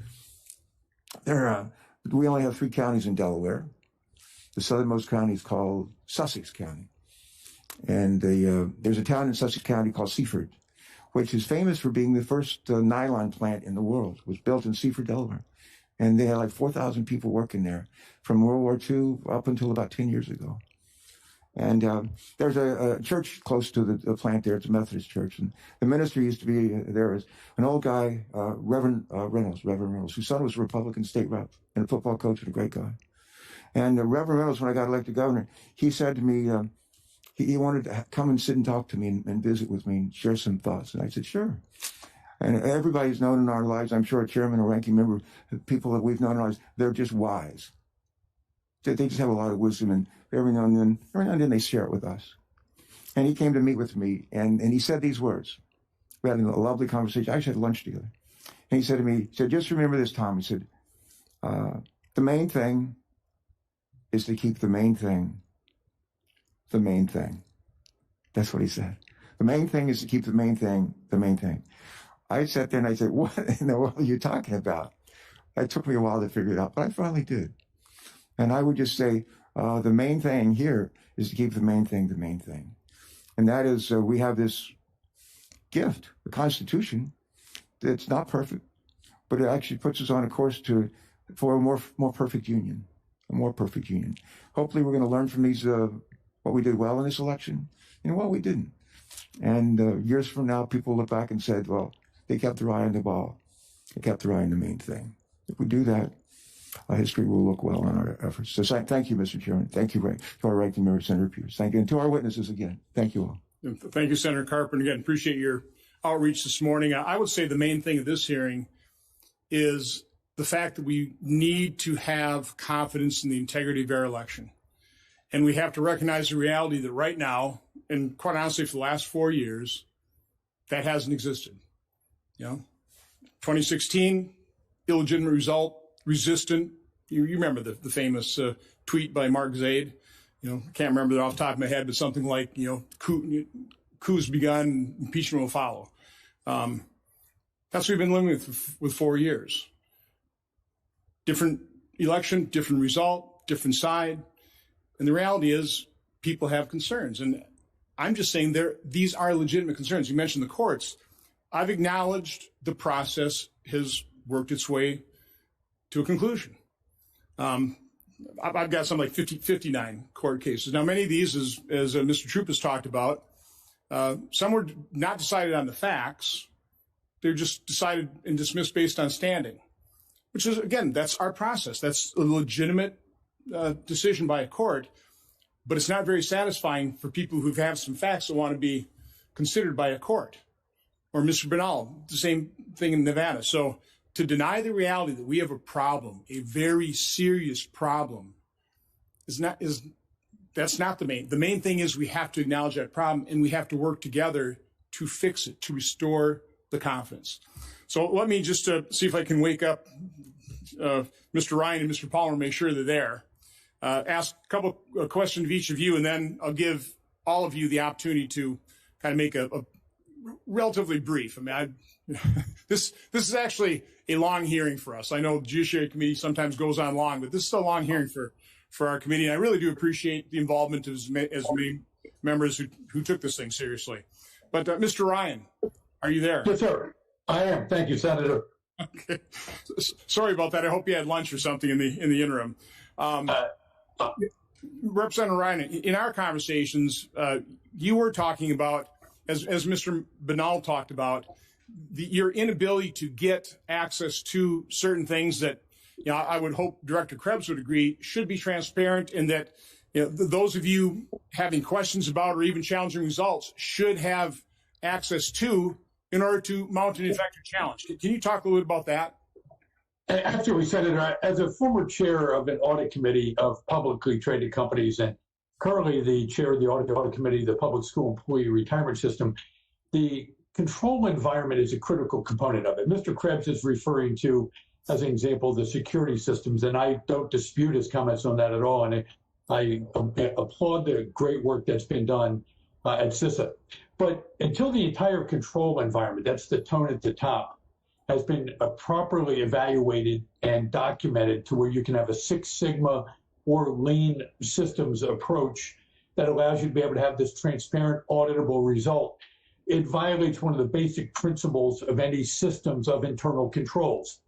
One of the things that we tried to deal with the Sarbanes-Oxley bill that I think was done effectively was this concept of control deficiencies, significant deficiencies, and material weaknesses. The absence of the ability to provide a timely audit of that information is problematic. And I would just like to just make this comment. I spent a lifetime as a reserve officer, and so I was also on active duty, either in Operation Uphold Democracy in Haiti, Operation Iraqi Freedom. I helped supervise some of the elections results in Iraq in 2005 after I was called out of retirement. And I would pray that all those sacrifices made by the millions upon millions of people who served in our military to support and defend the Constitution of the United States against enemies, foreign and domestic, would be upheld as well on our shores, so we can ensure the same type of election integrity that we're asking for with transparent, fair, and accurate results can be assured within the United States.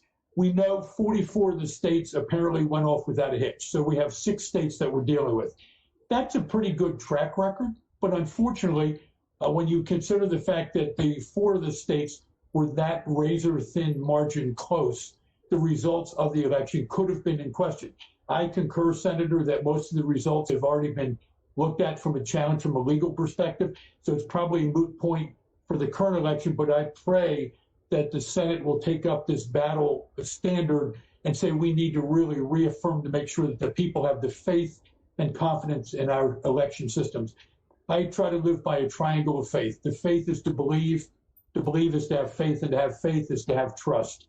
Whenever that trust triangle is broken, we will have difficulties and discord will follow.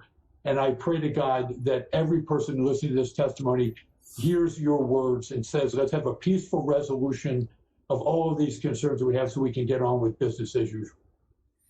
Well, thank you, Representative Ryan, and thank you for your service. And we will come back to you for your closing comment. Mr. Palmer, in our discussion prior to this hearing, and again, I appreciate your service and in your membership of the commission, you talked about some things that troubled you with this election. Can you just kind of review those with the committee? Well, a few of the things that I was concerned about, I think that raised the emotions from the political campaigns. Some of it was the treatment of poll watchers. I believe transparency is a very important thing, and one of the concerns I had was that people need to be treated with respect. I understand as an election administrator that often we are doing our job and we don't believe anybody needs to be watching the process. But some of the reports, it gets back to sort of the way we treat each other in this country. You know, and if a poll watcher is observing the process, they have a right to be there to observe the process. They need to be respectful of the election official.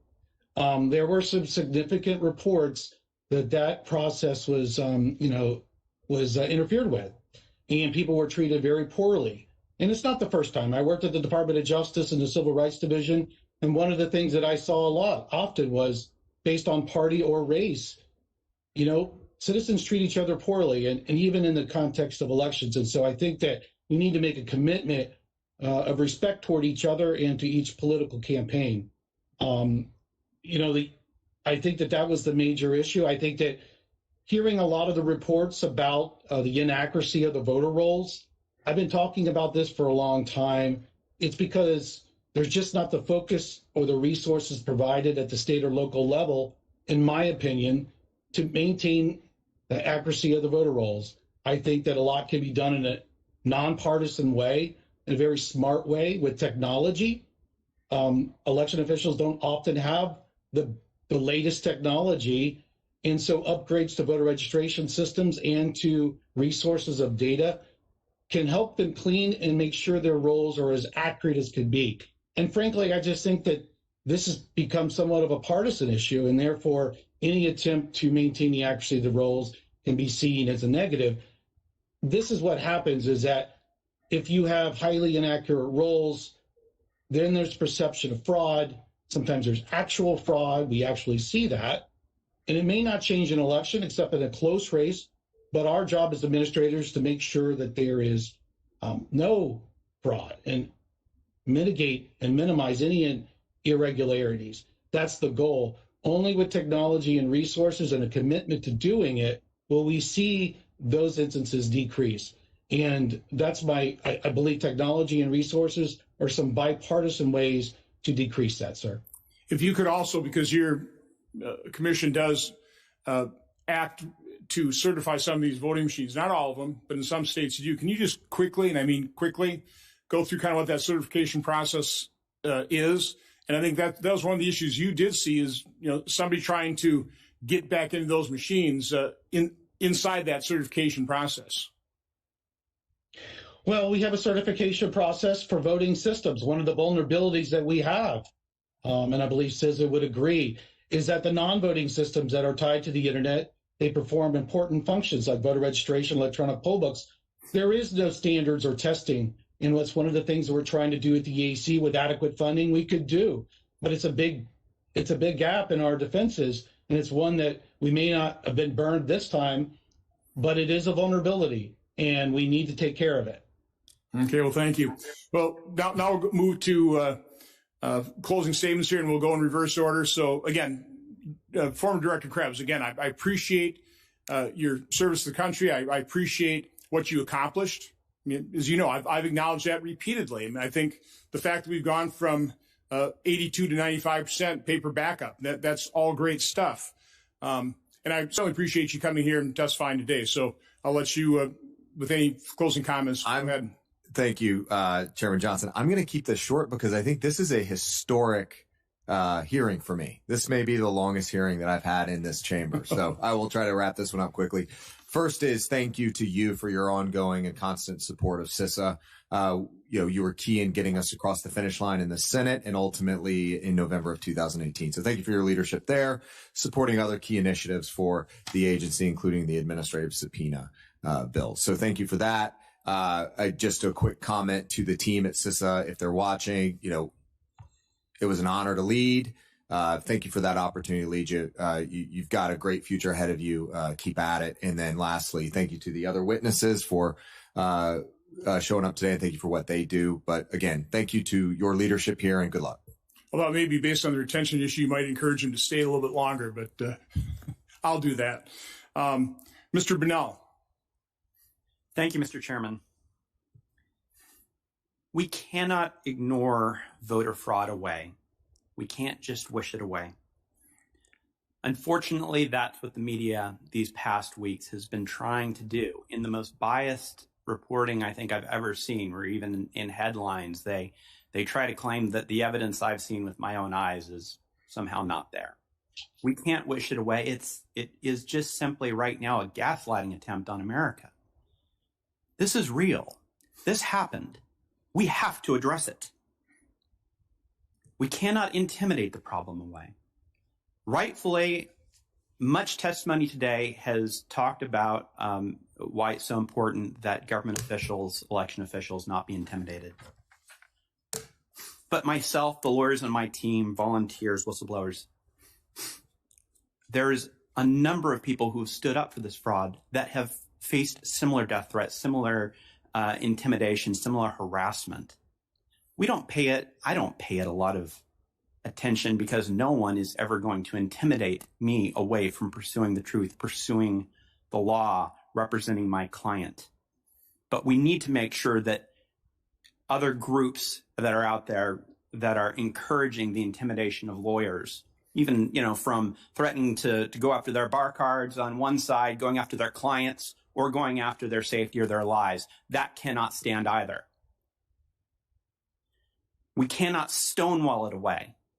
I talked briefly about some stonewalling attempts. One other that we ran across in Nevada is that we had Postal Service employees that we knew of that were directly told to deliver ballots to undeliverable addresses. That is what resulted in ballots being littered all across apartment mailrooms and trash cans everywhere. And they were told in many instances to deliver ballots to undeliverable addresses. And the United States Postal Service, they obstructed our ability to get that evidence in our case. We lost one of our 15 depositions because the United States Postal Service actually obstructed that. It raises the question with all this stonewalling that we encountered. What do you have to hide? And I think we know in this case what there is to hide. I said in my opening statement that government by consent of the governed is hard to win and easy to lose. That's why it's so important that we take this so incredibly seriously. Senator Hawley told a very important story about his constituents, and I ask all senators to think about their constituents, to think about how you're supposed to tell your constituents to turn out to vote if they don't know that it's their vote that's going to matter, that they don't know that their vote is going to be canceled out by the fraud of somebody else. Their vote's going to be diluted by these irregularities. We can't pretend that this problem didn't happen. It did. This is the United States of America. We don't run from that. We fix it. We have to use every arrow in our quiver to fix it because it did happen. And it's now on all of us to make sure that we fix it. I really appreciate the committee's time and the chairman's time. Thank you. Thank you, Mr. Bernal. Representative Ryan. Senator, thank you very much for candidly your courage in having this hearing. If I could just conclude with these comments. Our nation is at a crossroads. No matter what happens with any of the work that is being done relative to looking at this, since probably about the year 2000, and apparently even went back as far as 1787, although I wasn't there for that particular meeting, shortly thereafter, but not that one. The consent of the governed will determine whether or not they believe in the results of any election. It has gotten significantly worse. It's one of the reasons I ran for office and was elected in 2016, obviously later in my life.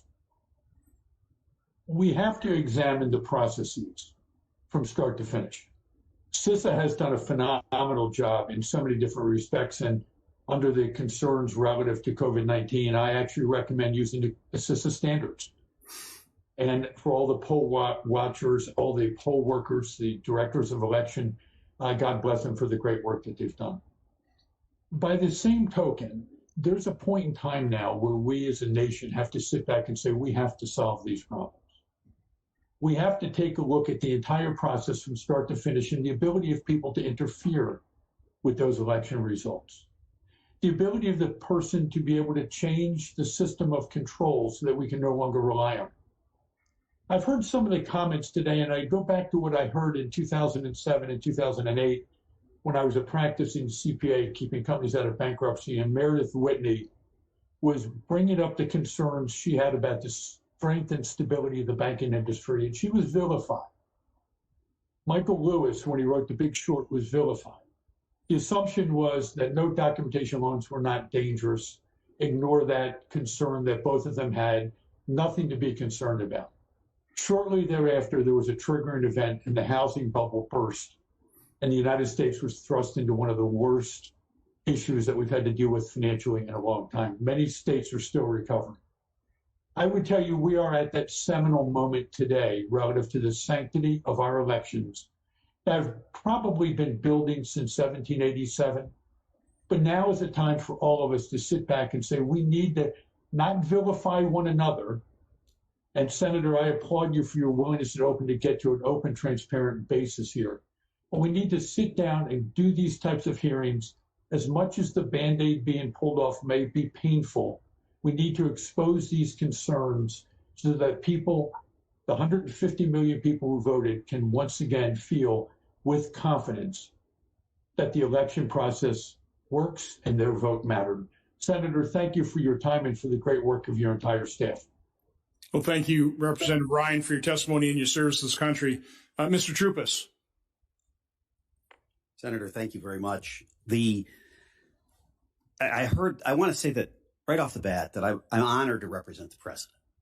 I was honored to get the call, but I'm not naive.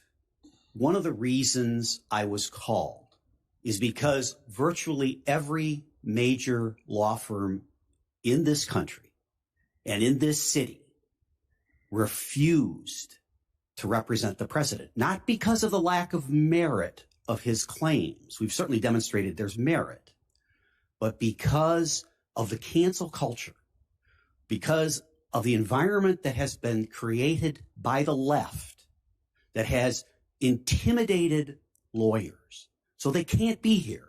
They're not here because from the giant law firms, precisely because they were ordered by their management committees and others that you cannot take those cases. And the reason you cannot take those cases is because our clients or the Democrat Party or the incoming administration will remember that and they will hold it against you.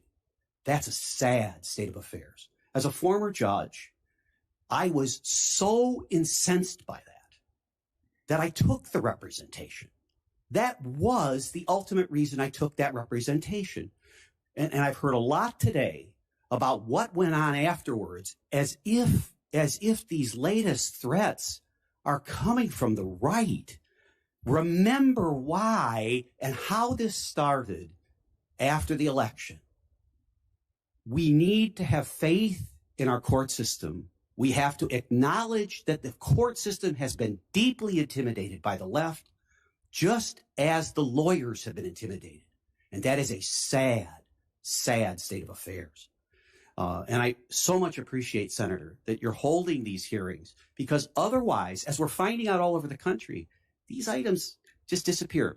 Number two, I wanted to say, as I've said throughout my testimony, that one of the reasons people are doubting the election is because the other side here, the Biden campaign's primary defense is don't hear the evidence. Don't let them litigate. Don't have a court rule on the substance. Let's be honest, that's what's going on. And so that's why the public doesn't trust this outcome. It's not about the president. It's about what the other side is doing to intimidate and force people not to listen, not to take the evidence. I've heard lots of fancy words here today, but if you give transparency, if you let the issues come out, and I've represented Republicans and I've represented Democrats, and at the end of the day, lawyers do their job when it is in the open and we are able to present the evidence. And I so appreciate the fact that you, a non-lawyer, is taking on this task here. But finally, and I have to say this, we had 4,000 people volunteer from everywhere in the country to come to Wisconsin to participate in the process. We had over 2,500 volunteers over a 10-day period take their own time, their own money, come from all over the country. And they came and they attended the recount and they participated. And I said to the recount on the floor, the Democrats and the Republicans, I said, if you are losing your faith in the greatness of this republic, look at this recount. Look at the number of people from the Trump campaign and from the Biden campaign that would give of their time and effort to be here, in that case in Madison, Wisconsin. It was humbling, truly humbling for me and everyone on our legal team and everyone who was there. We have a great system and people want to participate. Let's make it transparent. And again, I can't thank those volunteers enough. They're the ones who make this democracy work. Thank you, Mr. Troops. And I noticed Mr. Banal shaking his head when you were talking about the fact that lawyers from large law firms were more than discouraged. They were actually prevented from representing the president, which is kind of a sad state of affairs. I'll also say, storefronts in big cities didn't board up their windows in anticipation of a Vice President Biden victory. Commissioner Palmer. Thank you for the opportunity to testify today. I will make a few comments. The EAC is looking at holding a series of hearings and to issue a report on some nonpartisan recommendations. There's going to be a lot of policy disputes around the country and state legislatures, and that could be debated back and forth about what's the best policies on certain areas. But we as the election administration community want to do better. We understand that oftentimes there are flaws in the way we administer elections. It happens in every election. We could always do better.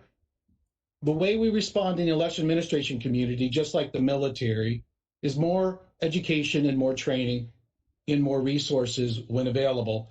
And that is really the recipe, I believe, moving forward, is if you want to improve the performance of election officials and their election workers within an office and our poll workers, it will take a commitment of time, resources, and training to do so. And the EAC is prepared to do that free to localities if with appropriate funding. I think that is really my solution, thinking back to my military days. Whenever there was an issue, more education and more funding, more training. Thank you, Commissioner Palmer. Judge Starr, you are leadoff hitter. Now you're batting cleanup here. So thank you for hanging in there. You have some closing comments. I think the bottom of the order, Mr. Chairman, but thank you. Thank you for your leadership. In a real sense, today's hearing has been a tribute to the Constitution. I love Senator Carper's comments about December 7, 1787, and the idea to form a more perfect union. And this hearing has been in that spirit. I'm also reminded of one of President Lyndon Johnson's favorite quotes from the prophet Isaiah, "Come, let us reason together." And I think this has been a time of reasoning together and listening in the great traditions of the United States Senate. So let me close with words that I heard with my own ears from United States Senator Alan Simpson, now the tender age of 89 in retirement. And when he was addressing in his valedictory at the Kennedy Institute of Politics, which he headed for 2 years, he told the audience, and it was in very hushed tones, because whatever your politics were, Alan Simpson was a great man and recognized to be that. And he closed with these words: in politics, if you don't have integrity, you don't have anything. And what this hearing is trying to do is to how can we, in fact, promote not just confidence in government, but how can we, in fact, promote the integrity and honesty, which is at the bedrock of the kind of government in whom we can trust. So thank you for the honor of appearing before the committee. Well, thank you, Judge Starr, for your participation, for your service to this country. I do want to make a comment. We spoke to, and we were very appreciative of the fact that the Dominion Systems, Edison Research, AP, a number of people we spoke to prior to this hearing. Now, they didn't all participate, but we will leave the record open, and I encourage everybody we spoke to and people that we didn't. If you want to input information into this record, you've got a couple weeks to do it, and I encourage it. And our staff will look at that, and we will vet it. We'll call you. We'll ask questions. This hearing is not dangerous. What would be dangerous is not discussing this openly and frankly with transparency. This is a problem that we have to acknowledge and recognize and solve together. And we're only going to do that with information. So I'm soliciting information. Okay, this is only part of the process. There was oversight before this hearing.